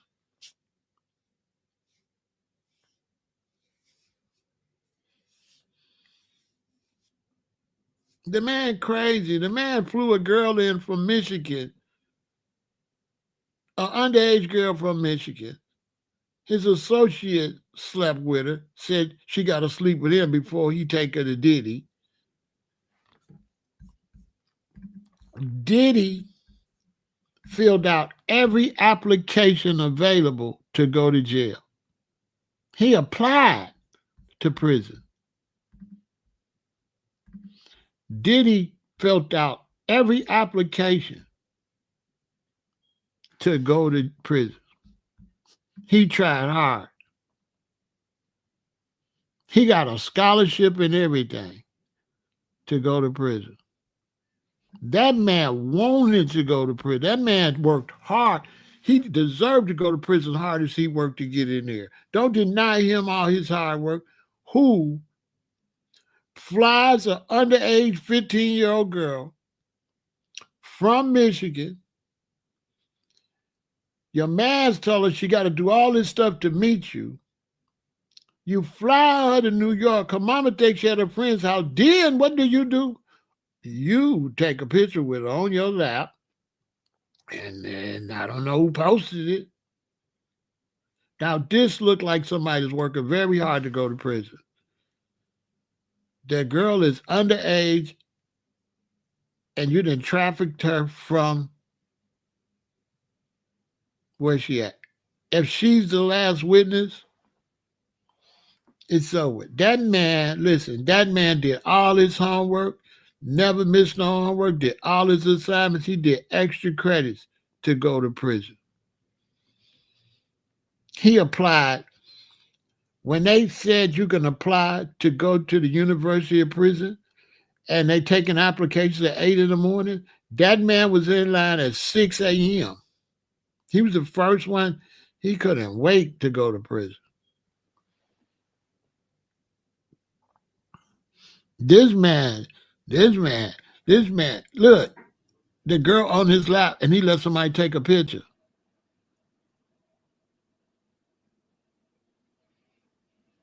I'm not sure. Now, this the little girl. She ain't said nothing. It's the other girl. It's the other girl that said Aaron Hall. Hold on. It's the other girl. It's the other girl he was in the room with. I know you talk about. Hold on.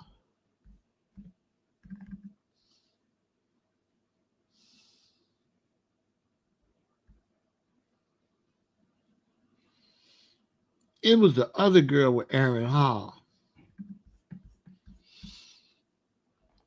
Uh, I don't think I got her picture. It's the other girls with Aaron Hall though. And Erica Hall got in trouble for this girl. But it's another girl. I know you're talking about. That girl ain't made no statement. That minor, this one ain't said nothing.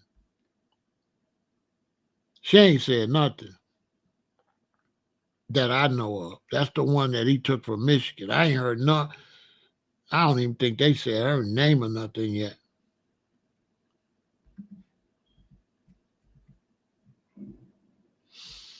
I don't even think they said her name or nothing. That's why I said if she come, he really finished. Boy, you know how stupid you got to be to fly a 15-year-old on a private jet. You got your own jet and you flying in 15-year-olds. Who do that, Ty?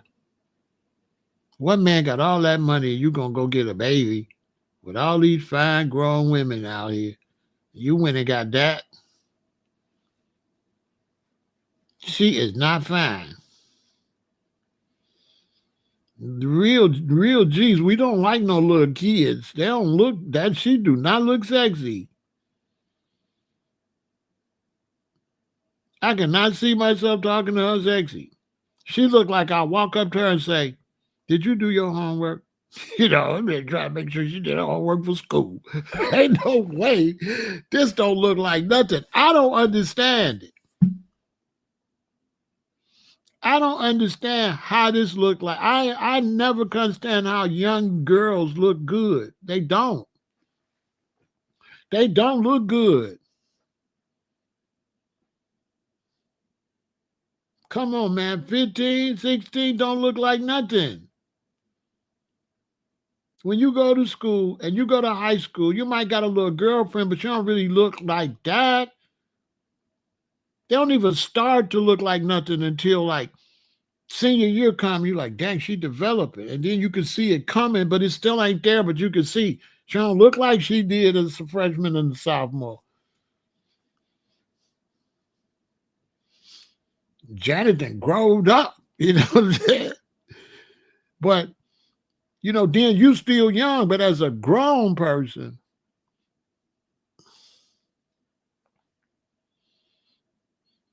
sometimes you a man, you out there, you ain't paying no attention. But as soon as you say I'm 19, you look, oh, you 19. Oh, let me focus. Oh, you sure is. You know what I'm saying? You show no, not is. You show is with an L. Come on, little girl, go home. They don't look like nothing. I ain't never seen one look like nothing. I ain't never seen ever since I've been grown. I'm 67. I'm talking about back when I was 20. When I was 20, high school girls did not look good to me. When I was 20, I'm looking at 24, 27-year-olds. Like, good God Almighty, right? But they don't look good. If you've been around some women, man, don't know 18-year-olds don't look good to no grown ass man. They look like kids. They ain't developed none. They not fine. They cute. They cute. My daughters was cute when they was little. They was cute. They wasn't fine. How? This girl ain't getting on no jet I got. First off, if I'm rich like that, why I'm gonna fly somebody in? I already got me a queen if I got that kind of money. I'm married.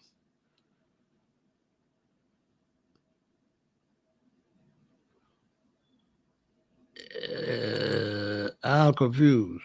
He going under the prison though. Ain't nobody gonna let him go home. Who gonna let him go home? The prosecution played it just right. They threw that little stuff out there first, and now they dropping big old bombs on his whole head. That testimony I heard over the last two times, I was like, oh, he going bye bye. This fool all on his phone. I got the C. I got a whole bunch of the C. What? That's why you can't get high on your own supply. If you're a hustler, okay, he tried to be the customer and the dealer. He ordered a bunch of illicit stuff as the dealer. Then when it came, he went outside and knocked on the door, came back and said, "You got two, you got two," you know what I'm saying? Of his own stuff. Diddy was the dealer and the hype. He go get all his stuff. And when they get there, he put it up like the dealer. And then he go back outside and come in and knock on the door. I want to get two. I want to get two. It's like, bro, this your stuff. That boy crazy. Bought it on the record label. Bought all that stuff on his legal business. That's what blow my mind. I ain't never heard of no businessman do nothing like that.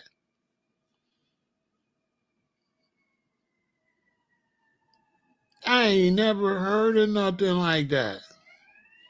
I've never heard of no businessman charging illicit stuff on the company.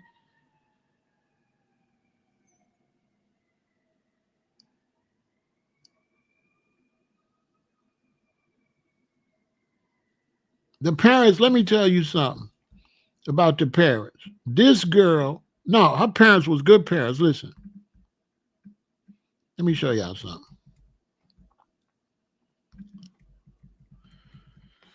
This girl right here, Diddy's boy ran into her. Called Diddy, said, I got this girl, right? He talked to her, said, fly in. The girl went and told her mama she gonna be staying at her friend's house. Now, if you know anything about teenagers, they always at their friend's house. So when your daughter say she going to stay overnight at her friend's house, one reason you ain't gonna second guess it, because she done did it so many times. So the first time she did it, you check it. Like my sister always go to Don's house. So we know my sister always go to Don's house, might stay 2 days or whatever. So after so long, if my mama said I'm going to Don's, if my sister told my mom I'm going to Don's house, my mama not gonna call. Because if anything go wrong, Don mama gonna call my mama anyway. So my mama just know that's where you at. She just know that. It's not like, oh, this is the first time you talk about going to somebody's house. This girl said she was going to somebody's house, that she was known to always be over there. So the mama didn't know she was on no plane and I gone. Let me give you a perfect example. I'm out of high school. My girlfriend is younger than me, but she go to St. Louis College of Pharmacy. I'm young. I'm jonesing. I want to see my girlfriend so bad. I go tell my dad, I want to go to McDonald's. Give me some food. He give me the keys to his Cadillac. I drove all the way to St. Louis.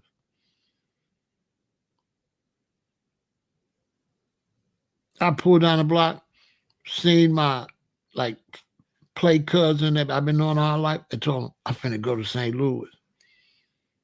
And I took my daddy car and drove all the way to St. Louis. 5-hour drive.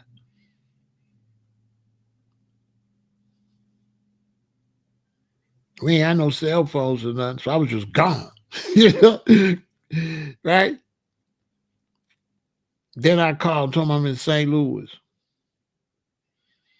My dad said, you ain't what? But at least I was with my girlfriend, which we was the same age. She was like 2 years younger than me.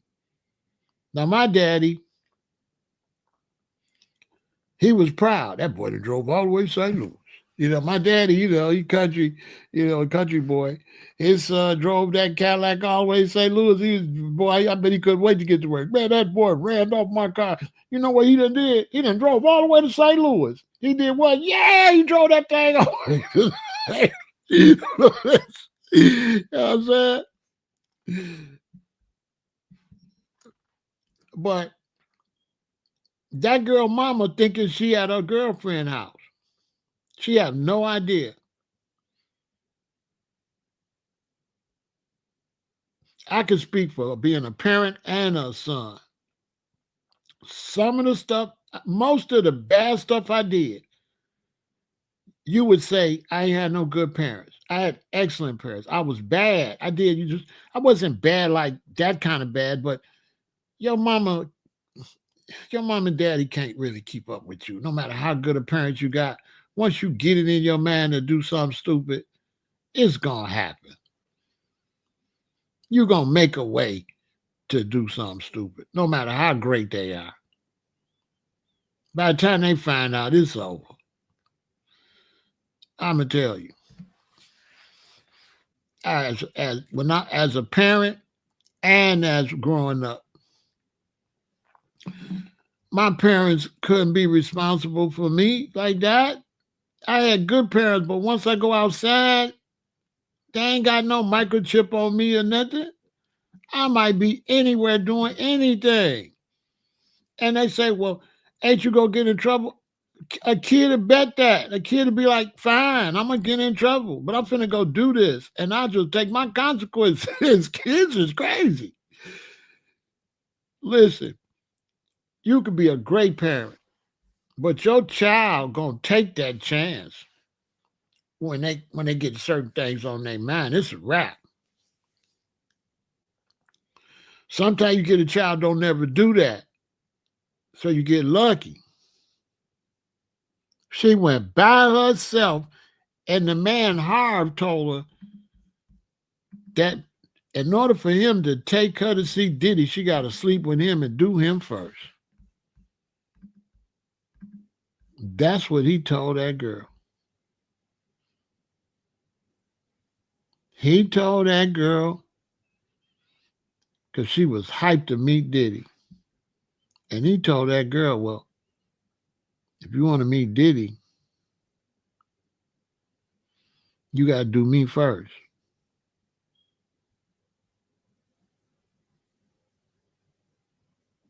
Now you tell me that ain't crazy. That's what he told her. Somebody said he passed away, but I don't see where he passed away. Yeah, Harv. This the guy. The one he went to college with. This the one brought her. He was on Diddy jet in some other city doing something.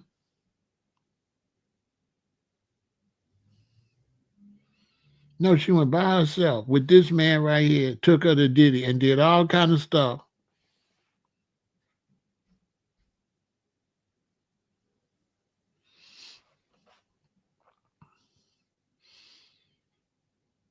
Took that girl and did all type of stuff.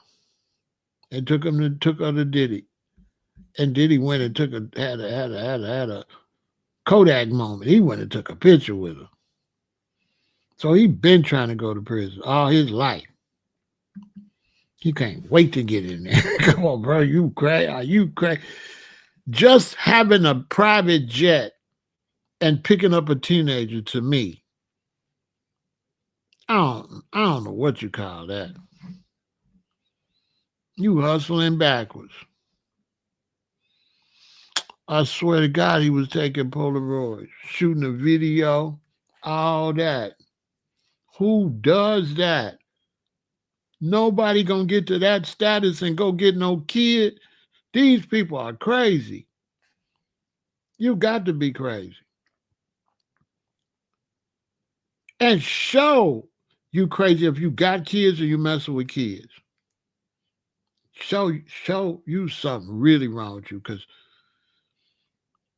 you know how parents is with kids. We love them, but we don't like them.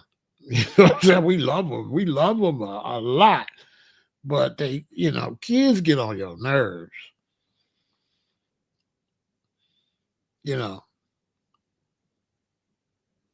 And if you got daughters, I got 3 daughters, you ain't trying to date nothing look like them. Nothing around their age. You know what I'm saying? Because mommy looked way better than the daughter. Okay? The daughter can't compare to mama. Mama thick, mama popping. your daughter is now, she might gotta develop. She don't compare to her mama. I'm confused.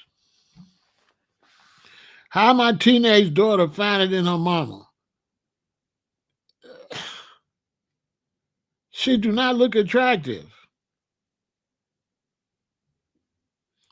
Unless something happened to you when you was growing up, your time clock might be messed up. But if you regular,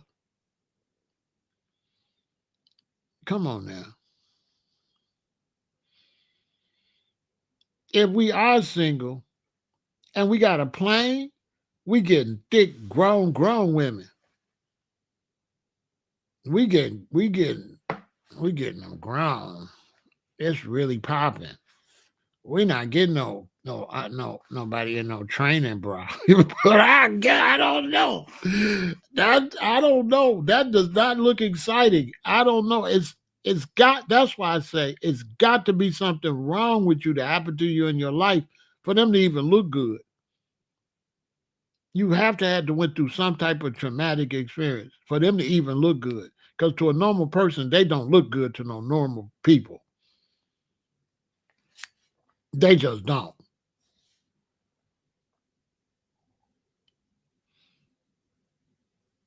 Kim Porter was stunning, but he was the kind of dude doing arm pieces and like men. Because he like men, he don't even like women. That's why every time he had the women, he had to have them watching the man. He had to have a man there. That's the only thing was getting them excited was the man. See, I know psychology. One reason he had them women with them men, because that's what he was looking at, and that's what was getting them excited. That's why he was having them men do that stuff on them and rubbing it on him. That already right there, and I already know. I already know if he have her do that and then he take it off of her and rub it all on him, you already know he like the men. You already know. Every time this woman got to be with a man, he got to watch that. He got to watch the man. He watching the man. That's why I don't like porn, because I don't like looking at no men. That got to not be healthy, watching no man and a woman, but he naked too when you looking at him.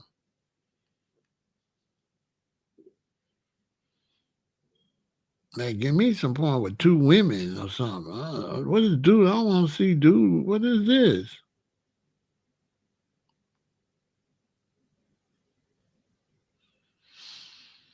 Diddy got issues. He couldn't marry nobody. He just married for aesthetics. A lot of them people, they get a woman for aesthetics to try to keep their reputation up outside, but they like men. They don't like women. They just got to get the women because society don't accept them as being gay. They can't be accepted. So they got to get a woman.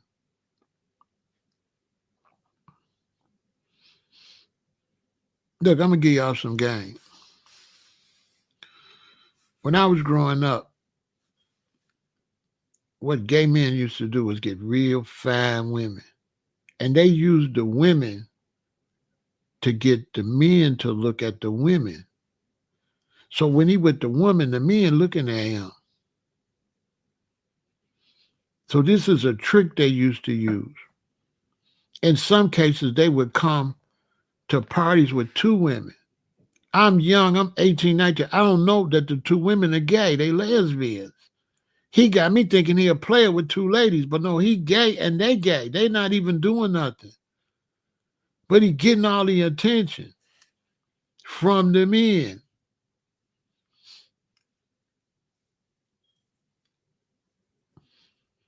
Diddy was using them women to get men to come.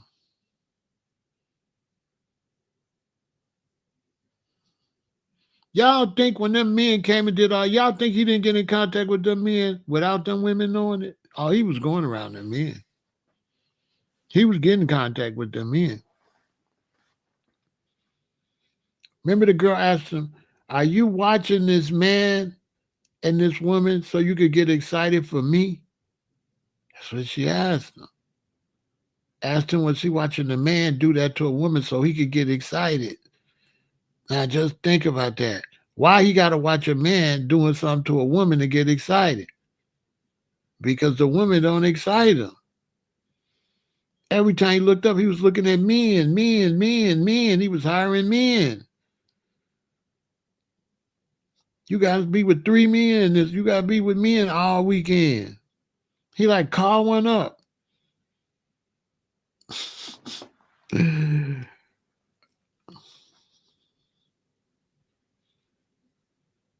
Like he don't got no masculine name. His name Diddy. His name P. Diddy. That sound masculine? How many masculine men would call yourself P. Diddy? That's not masculine. All he needs is 2 P's and he'd be sitting down on the toilet. PP and PP, PP Diddy. You know? That's not masculine, a P. Diddy. You know what I'm saying?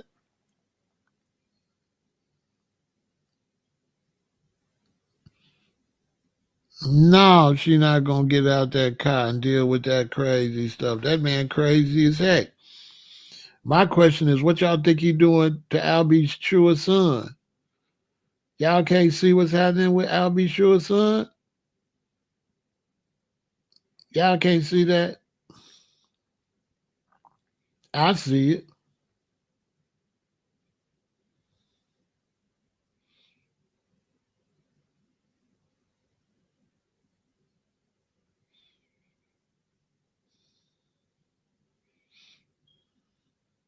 One of the first things he wanted to do with Kim was the type of sex you have with a man. Everybody know that. Everybody know that's how he broke her in. He didn't have normal sex with her. That's why they broke up. As soon as they broke up after the first date because he did that to her. He did what what men do to men to her. And then she went back and let him do it again.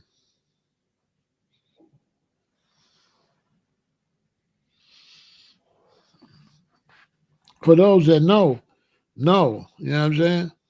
That's what he did. He turned her out too. She was messed up. He didn't treat her like he treated her like an angel. No, he did not. He turned her out. He did all kinds of stuff to that lady.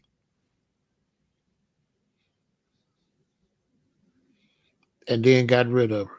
I'll be sure almost got rid of him. Heavy D, gone. I could name a lot of people around him gone. Mysteriously. Gone. They know it. The industry know it. Everybody know. Everybody know what's up with him.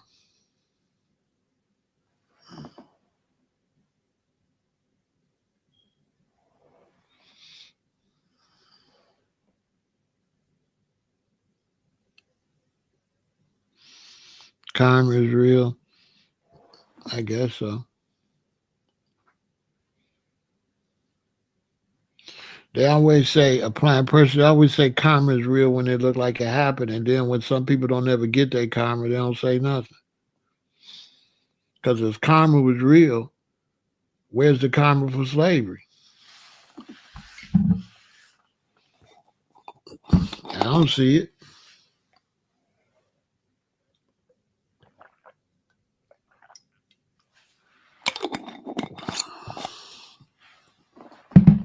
If you say so.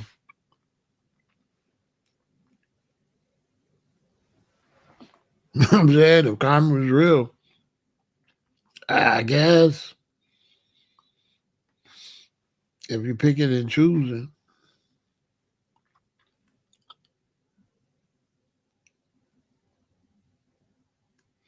Some people like, why you going easy on R. Kelly? I'm telling you, man. Diddy, R. Kelly, Jodeci, and all that was brought into that when they was babies. They was young. They was introduced to that as young recording artists. They were groomed. into that. If you look, you can see they was groomed. A lot of them. And them big executive heads, ain't nobody saying nothing about them.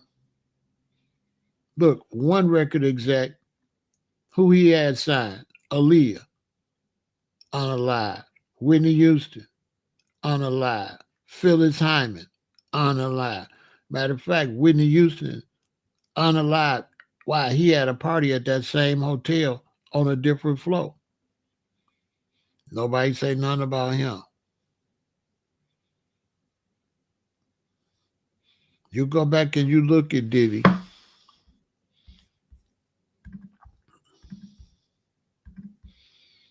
Okay. I'll go ahead and give it to y'all. Look, y'all gotta hit the make a donation, support the channel. Look, I give it to you. Okay. Now you just look and you tell me what you think, right?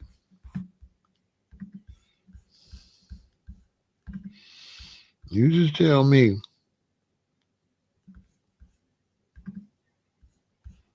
You just tell me what's really going on.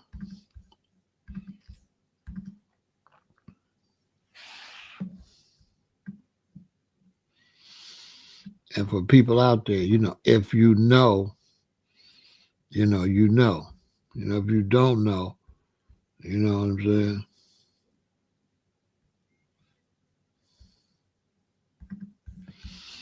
If you know, you know. You know what I'm saying? Right? If you know what I'm saying?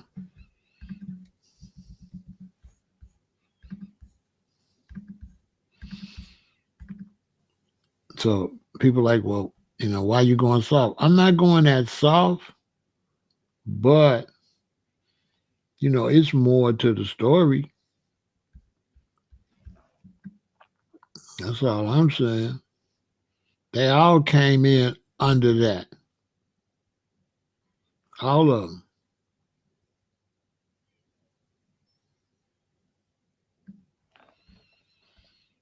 They came in under that and was, you know,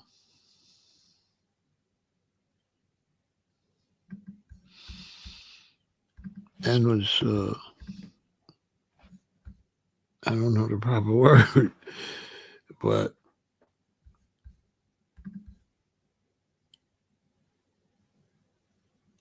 everybody in that scene knew all of this.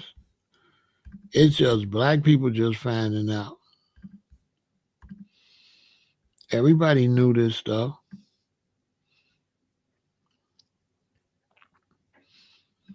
It's just he went too far. And if you go too far, you start to expose everybody else. So now they gotta neutralize you because you're doing too much. You're doing too much. So they gotta neutralize you. You know what I'm saying? Diddy was doing too much. He started using, and you can't be a boss and start using. You can't be doing. If you're doing bad things and you're not in your right mind, you out of here. If you want to do bad, crazy things, you got to be 100% sober. Because if you get out your mind and you try to do these bad things and try to live a forbidden life, you definitely going to get caught. You definitely going to fall out. He's too sloppy. So he puts everybody else in risk. They got to get him out of here. Because he's just too sloppy.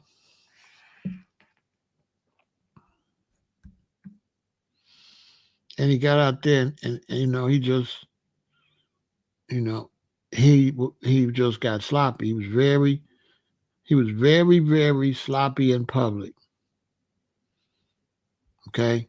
He's not good for the stuff they do. They said we got to get rid of him. He's too sloppy. That's the main reason he's in trouble. Because when you sloppy like that, you get everybody else in trouble. And that's what he did. He got everybody else hot. He got everybody else in trouble doing stupid stuff.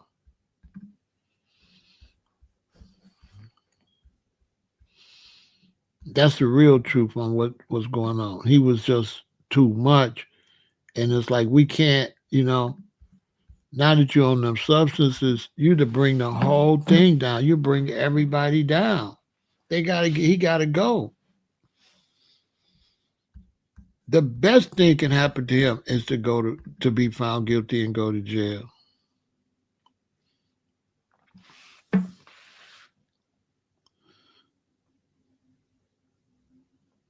Heck yeah, the best thing, because when you start doing all this in public, you gotta go. Cause now you on them substances, and you know what I'm saying? You sloppy, you gotta go. You get everybody hot. You can't be in public like this. They're like, okay, he's out of hand. He's got to go. Then he start beefing with the alcohol company and all that. Just, you know what I'm saying? They're like, he got to go. He got to go. Knock him off his spot. He got to go. He's too sloppy. They don't want everybody to know how they functioning. But you get out there on them substances, now you're going to prison because everybody know you can't mess with drugs. You can't mess with that. That's a no-no if you get money. You cannot use these substances and you cannot drink like that. You cannot drink. You can't be a drinker. You're supposed to have a bottle on your work desk that never hardly get open unless you just made a big deal. This is some super expensive liquor. You open it with whoever made a deal. You pour each other a shot. Bop. That's it. You might not take another shot of that for 2-3 years. You can't get out your mind. You got to stay focused. If you hustling on the streets, these is all facts. If you're in the streets and you hustling, you cannot be altering yourself with no alcohol or no substances. That's an absolute no-no. As soon as you do that, you're going down. You don't get high on your own supply. That's the rules.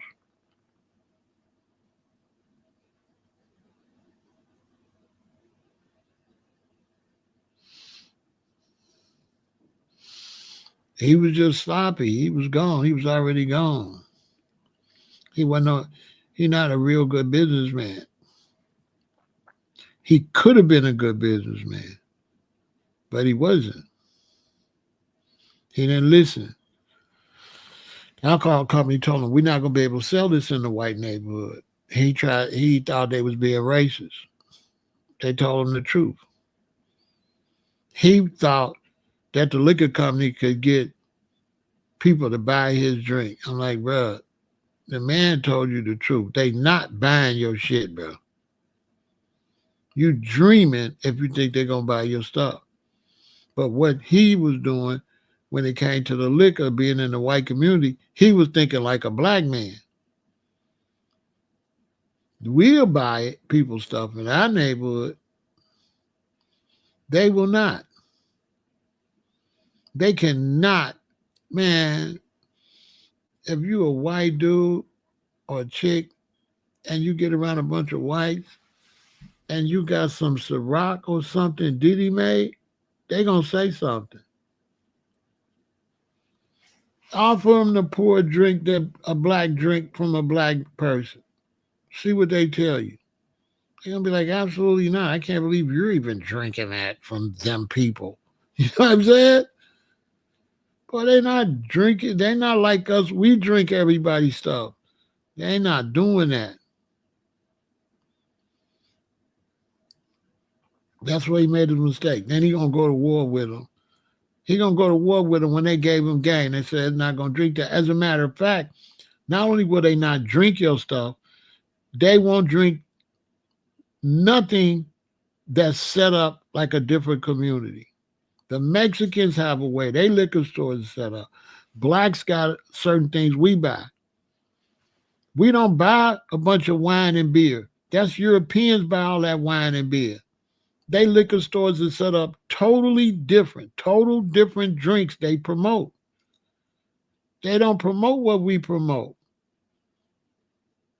They don't promote like Hennessy. They don't promote stuff like that. They might got some on the shelf, but they don't promote that.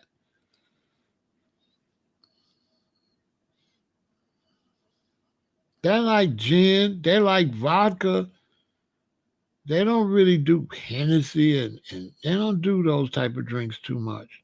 They do hella wine, champagne, wine, beer.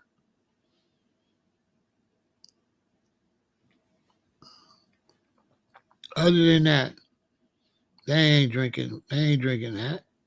He thought they was gonna buy some Diddy drink. The type of they be around a lot of races. Even if they're not racist, they be around a lot of races. What you think they racist friends gonna do when they come and you got some liquor from Diddy? And be like, you drinking this shit, bro? You know what I'm saying? That's what they gonna say. That's what they gonna say. They don't listen. They only support their own.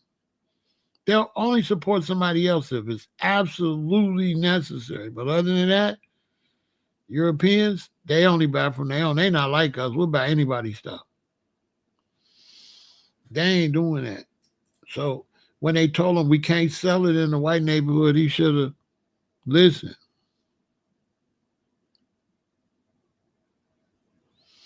When I went to what is it, the liquor depot or whatever, they didn't have 50 cents drink.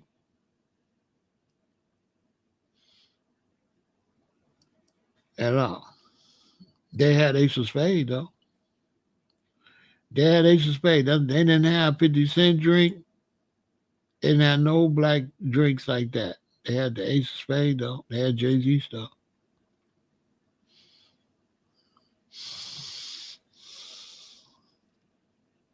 I asked them about 50 drink. They said, what's the name of it?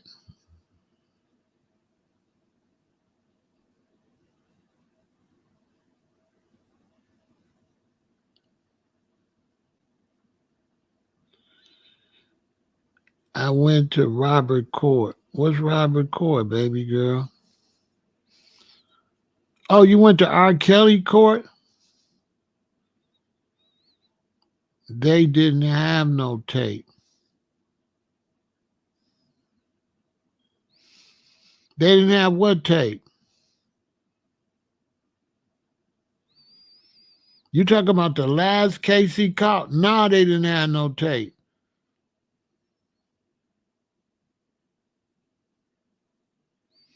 Faith.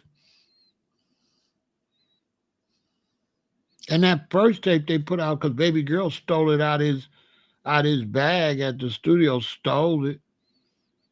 That singer stole it. She was mad.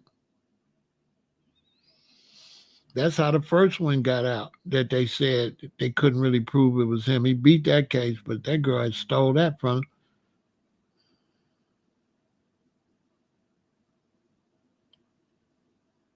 I know. I know, Faith. I know they didn't have nothing. But R. Kelly, that's my man. But he was just too sloppy. R. Kelly, that's my man. I got mad love for R. Kelly. But he was just so sloppy Faith. He was just,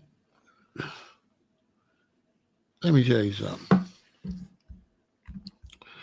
Back in those days when I'd be around Kel at the studio, one thing that was big with rap albums was skits.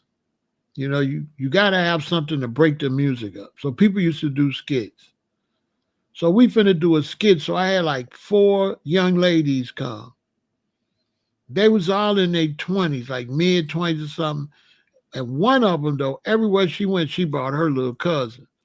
Her little cousin was like 17, but she don't go nowhere out of her cousin. They be already hanging out, and then you say, come to the studio, and they just come. So the studio's back here, and up at the front, they got a waiting room. Because I don't like mixing business with pleasure, I made the ladies wait in the waiting room until we was ready for them to come do their vocals and then go back in the waiting room because we got the track on and dude in them writing and ladies are distracted. They won't be getting their verses done. Cool. We knock everything out. End of the night. It's time for everybody to go home. We go up to the front, we get to the ladies. They say, R. Kelly came in here. R. Kelly came in here because he worked at Studio One. And they said, guess who he tried to talk to? The baby. He tried to talk to the one that was only 17. The other ones was grown and fine. He wanted the kid, the one looked like a kid. You know, that's my man, but I love my subscribers, so I tell y'all the truth. He tried to talk to Daria. I'll say her name because nobody knows who she is, but if they did, she'll tell it. She'll be like, you sure did. Out of all them women in there.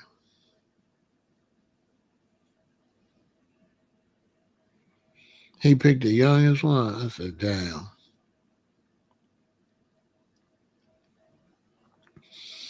Always parking down there at that damn McDonald's. You know, bro, you got this fancy car. You parked at McDonald's. That just don't look right because kids like McDonald's, bro. You know what I'm saying? Like, why is you at McDonald's?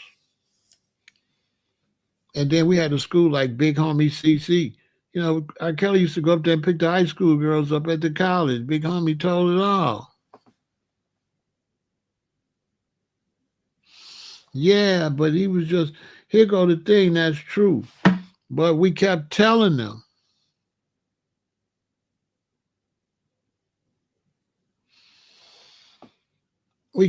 People kept telling them, Kel, stop going up to McDonald's. Stop, stop, stop, stop.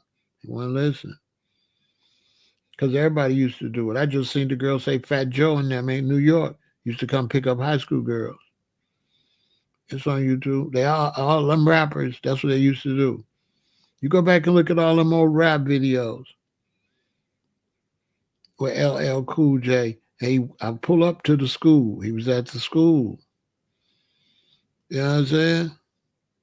But I don't know how old he was in that video. It might have been only 18 because LL was young. So it might not be that bad based on how old he was. But KRS One had the song 13 and Good. You remember when she was 13? Man, Kel.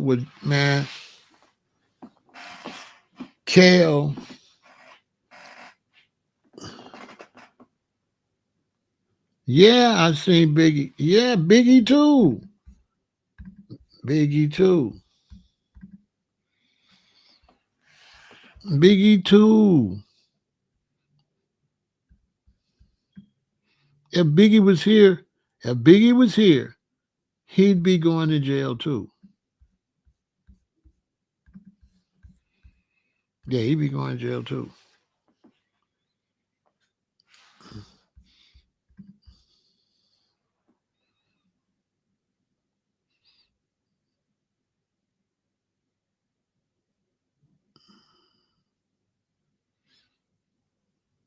She 14.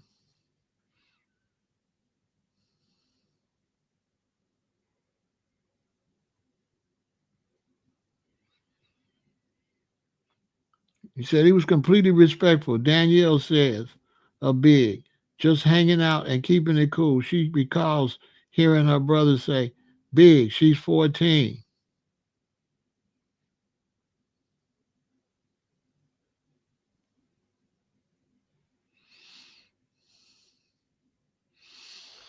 I don't be telling everything, y'all. if I had a gospel, if I did a gospel channel, gossip channel, I'd be bigger than life. I don't be telling all this stuff. And look what he got in his hand, smoking with a minor. Prison.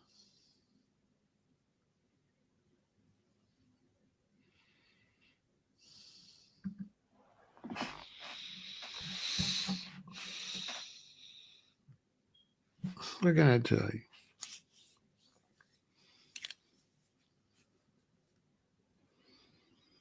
That's that next generation. That's not my generation. They started tripping.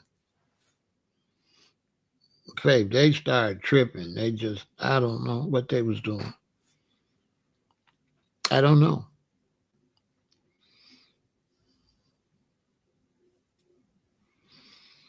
Everything started falling. Well, one thing is they started messing with ecstasy. That's one thing. They started messing with X. See, mind altering substances. I'm gonna keep it real. What brought down hip hop is X. X mess your whole man up. These things be strong. These things was real strong. I was in the music business trying to help people get records done and stuff like that. I wasn't doing no. When I left my wife to go to the studio, I'm not cheating on my wife because she put trust in me to go make music. So why would I use my record label to cheat on my wife? That's why I said, what are you doing? This is your record label. This is your record label. Your wife is supporting you putting a record label and make music and stuff. Why would you betray her and disrespect your record label? Why would you do that? That's why it don't make no sense to me. And then it's like, if you come rap for me and you're a female, I don't want to sleep with you. You can't be mixing no business with no pleasure. I had some fine young ladies come in there, but they didn't look fine based on what I was doing.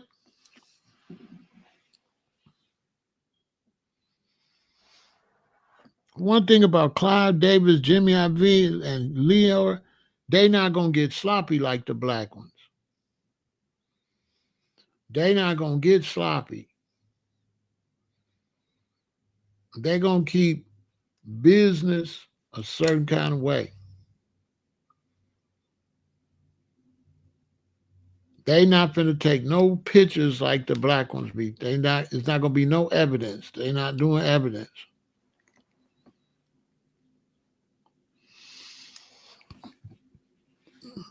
In the 60s, they was doing stuff like that. But they didn't do no evidence. No evidence. You was on your own. But the whole thing about grooming, though, if you're a male and they groom you, it's because you with it already. Because you cannot groom no young man. Period. To be groomed, you already got to be a goofy. That's a fact.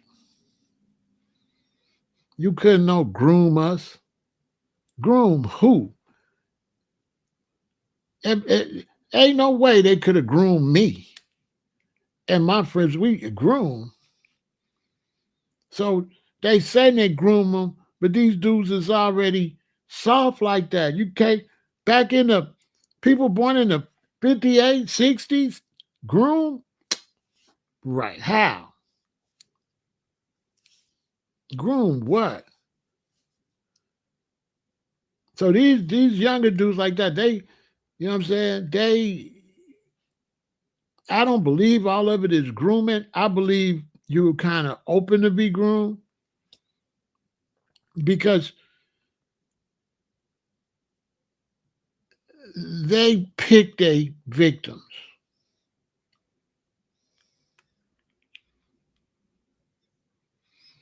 Like one of my first experience like that is I worked at a book factory and there was a guy there and he had a perm. And he was always having this perm. He was trying to walk in front of us. He was trying to walk like he was a player, but he was, he was gay. And I'm not anti-gay, but he used to try to have his perm and he used to try to carry himself like more like a pimp or something, right? So even as young, I peeped that he was doing all this bravado. He was trying to get young men's attention. He wasn't trying to get young ladies' attention. He don't like ladies. He just was trying to look like he was a ladies' man to get the men to look at him.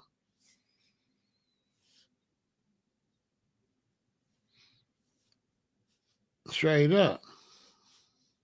At that time, I was Kid Funk. Everybody know up at the job, you don't play with Kid Funk like that. You know what I mean? We not doing all that right there. So I end up, nobody wanted to work with him because of this.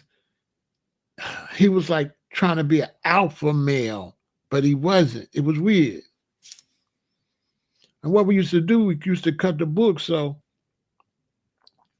you go for an hour, you go for a half an hour, he go for a half an hour. Or you'll go for an hour. So you go for an hour, he go for an hour.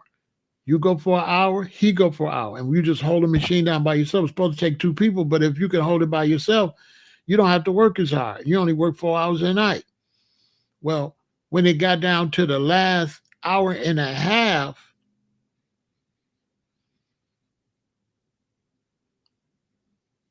he would make sure you would get when it got down to the last, like hour and a half, I think.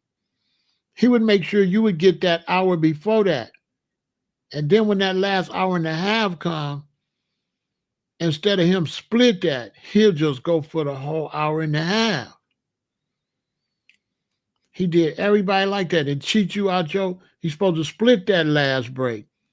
You're both supposed to get 45 minutes, but he wouldn't do that.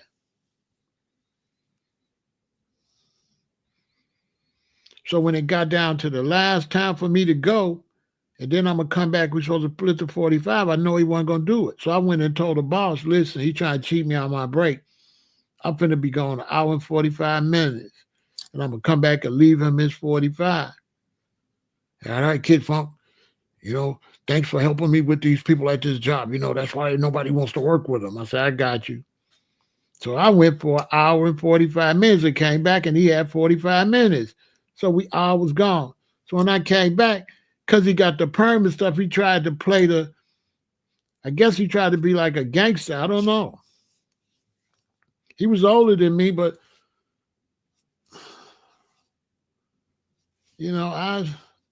I grew up in a nice neighborhood with houses and stuff, but it was like, it was them dudes lived over there. You know what I'm saying?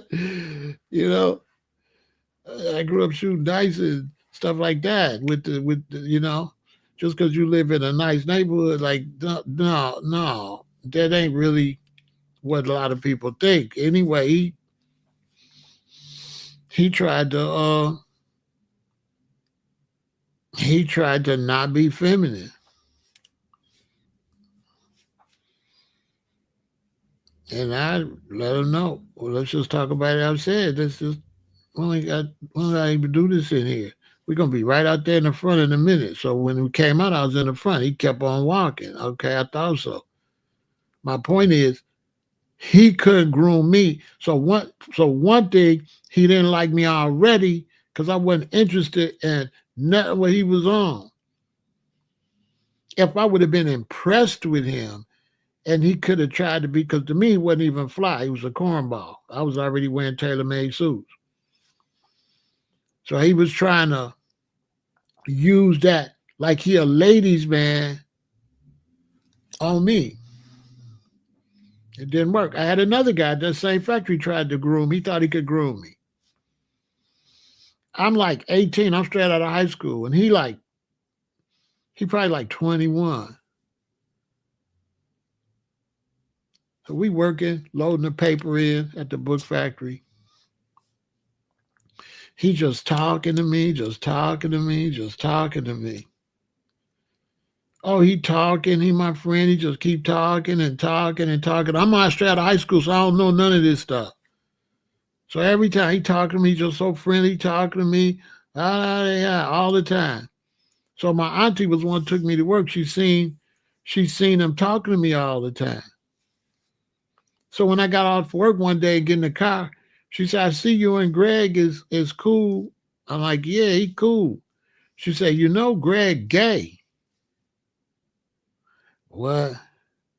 You know, when she told me that, I kind of like, what?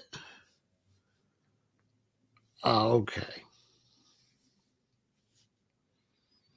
I was pissed because I'm like, oh, this he ain't really trying to be friendly. He trying to groom me. You know what I'm saying? So the next day I came to work, he just talky, talky, talky. I just talky, talky, talky, talky. I said I started set him up because I thought about it on the way home every time because there's older women there. You know, you're 18. You know what I'm saying? These grown women, they look good. That's who I want. I want the grown women, which go back to say Diddy's a weirdo. Because I'm at the factory. These grown women, they fine, and I'm trying to holler at them. They looking at me like, you better, you can go out my daughter. You know, like that. You know what I'm saying? I was trying to, they was fine. So every time Sandra go by, I say, "Ooh, we." He's like, "She all right," you know. I start thinking about that with my auntie too. I'm like, yeah, every one of these fine queens I point out, he like, I guess so. You know what I mean? But I didn't peep it. I'm just out of high school. I don't know about all this stuff. I don't know about LGBTQ, and it wasn't even LGBTQ then. It was just GAY. They just had 3 letters. I don't know when they had all them letters. They used to just be GAY was they letters. So every time I see a woman, so when my auntie told me this, I was heated. So you could have never groomed me. So the next day he just a talky talky. I'm talky talky too.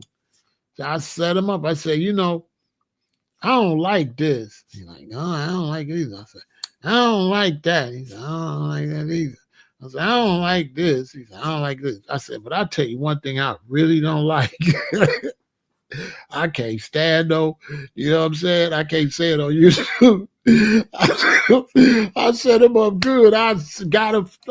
How you gonna groom me? I groomed him. I said, I don't like this. He's like, I don't like it either. I said, I don't like that. He said, I don't like that either. I said, I don't like that either. This here. He said, I don't like it either. I said, but I'm gonna tell you something I really hate.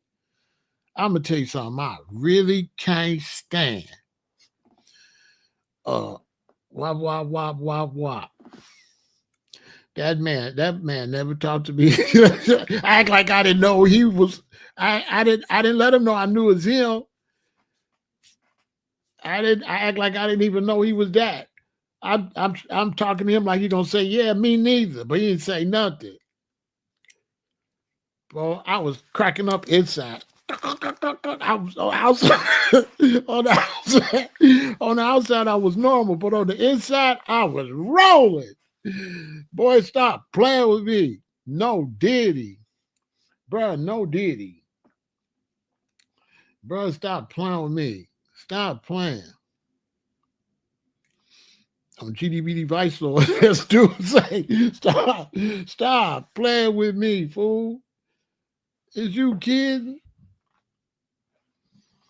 Stop playing with me.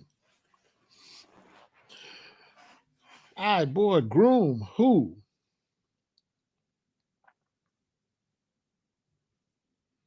I've been groomed one time in my life, and that's when the older babysitter let me ride my tricycle under her legs, didn't have no panties on. Now I liked it, that grooming.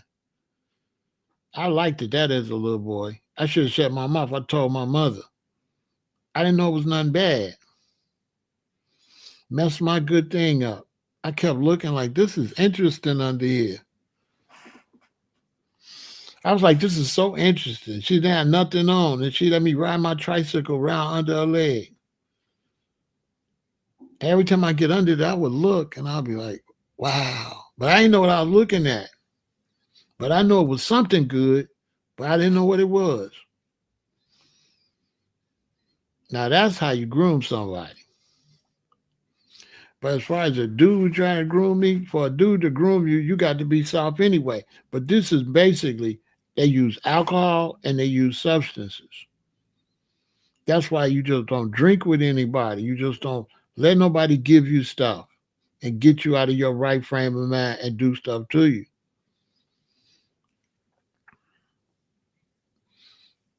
That's how these dudes is getting groomed. They already wide open for it anyway. And they can see that. They pick who to groom. They pick. They just don't groom everybody. They pick. Now the girls, if they boys, if they men and they want young girls, they just kind of overpower them or use trickery. But anything other than that, like a record executive or somebody like that, they pick who to play with. They're very afraid of trying the wrong one. So they know how to see. They'll watch to see. They never try the wrong one. They'll they'll try you in a way that's not really trying you, right? So it's not direct. It's just trying to check your temperature. Like even when they're around you, they try to see if you like to laugh and be touchy. But if you laugh and if you stand off, they be like, nah, he ain't he ain't going. He not going. That's how that go.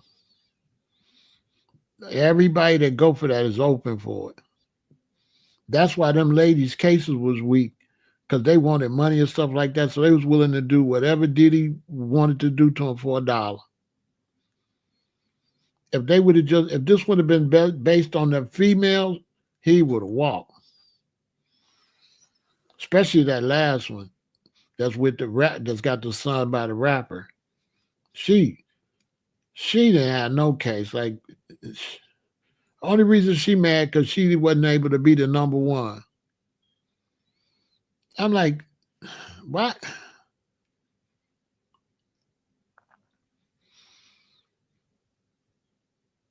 But that prosecution is smart though, because they put her up there just for that. The prosecution groomed the defense because they threw her up there like that. Make them think we got this. They start salivating until the end of last week and yes today they ain't salivating no more. I said this prosecution is some monsters. They made it look like they could lose, but the evidence they got is gonna wipe out all of that maybe stuff. They wiped that out. I mean, this evidence was damning. Especially Diddy took his personal account and bought all this stuff, all them guns, all that crazy stuff. So now when they go back and they say how he wanted to run up on Suge and how he wanted to do this and how he wanted to threaten Kid Cudi and stuff, and then they get to all them guns and him using his credit card doing all that, he threw. When they go back and they string that together, what is the defense gonna say? What could you say when somebody's buying illicit stuff with the doggone business account? You know what I'm saying?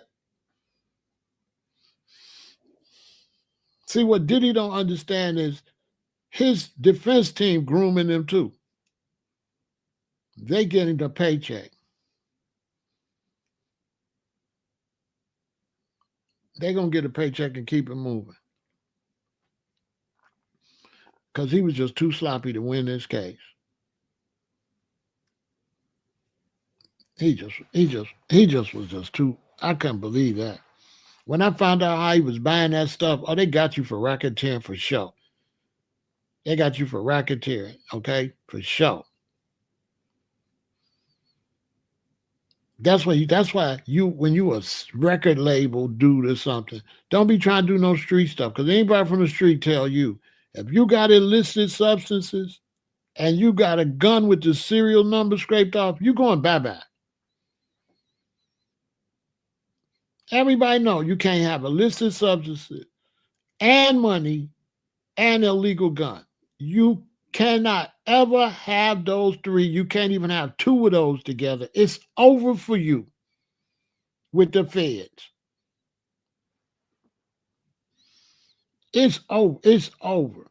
I said, this fool bought all that stuff with his business account? I could not believe that. I was like, I don't know if he gonna win or lose until I seen the other day that this fool bought that stuff with his business account. And all on there, I got to see he saying all this stuff. He typing all this stuff that he got this stuff. I said, this dude what? And the guy they got it from, they done ramped up on him already. They done already cut him immunity. Because he going bye-bye. He could be going bye-bye. The person you got it from, you didn't set them up. They supposed to be under the jail. So he was sloppy. He could have got everybody indicted. It's just unbelievable. That man Diddy could have got everybody indicted. I said, I didn't know he was that stupid. I'm like, but see, he started using. I'm like, oh, this dude's stupid. This is the dumbest thing I ever heard.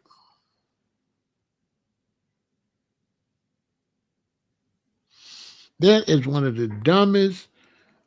When I heard that, when I heard how he was buying all that stuff on the business account, I couldn't believe it. I was like, he was using it because, bro, don't you know the IRS gonna see that? Like, we ain't talking about the DEA and the FBI and the police, bro. The IRS, like I'm like, bro, really? You finna turn your business records over to the IRS with this on there that you bought this from them? The IRS is gonna tell.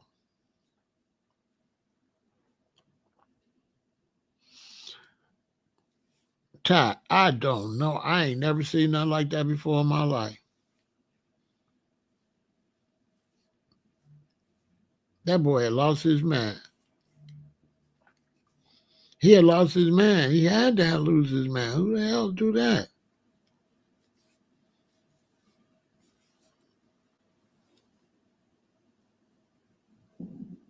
Oh, tough woman. You already know. You already know. Everybody's gonna sue him. Nobody's gonna work with him. Who's gonna work with him?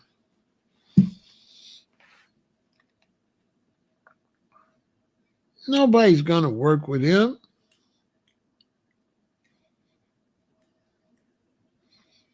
He's done. He's done. And a lot of other people done with him.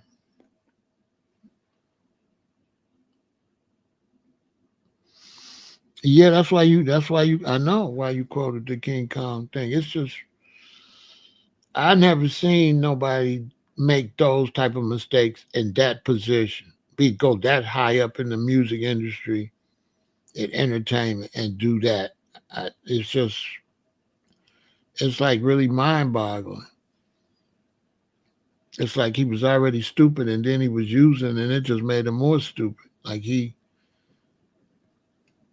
It's almost like once Suge went to prison and Tupac was gone out, he started thinking he was invincible or something. I don't know what was wrong with him. Nothing makes sense. Nothing he was doing makes sense. Especially on them substances. I'm like, bro, you own that stuff at that you moved up that far to be like a junkie? What?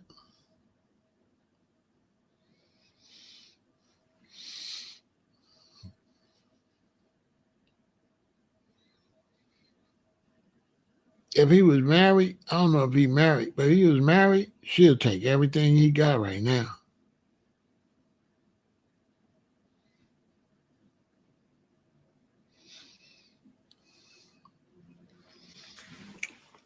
That's one of the strangest things. I don't know. If he beat it, he's still gonna lose. He lost. He lost. It doesn't really, at this point, it's just a matter of going to prison or not. But he lost. It's over. Who's gonna take him serious? Who's gonna support him? Nobody gonna want to wear that stuff and deal with dude like that. You're gonna look crazy for people socializing with him. That man crazy.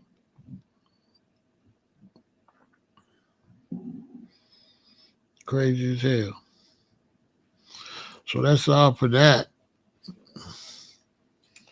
I don't know what's up with Kels. That situation's messed up. He crazy too, doing too much. After that first case, you beat it. You supposed to go sit down somewhere and stack your bread. He's still out trying to travel with women. Bruh, what's wrong with you? So look, y'all, thanks for joining. Hope y'all have a great evening. And we gonna watch this trial. Tia, it's gonna go down. I know I'm gonna talk to you.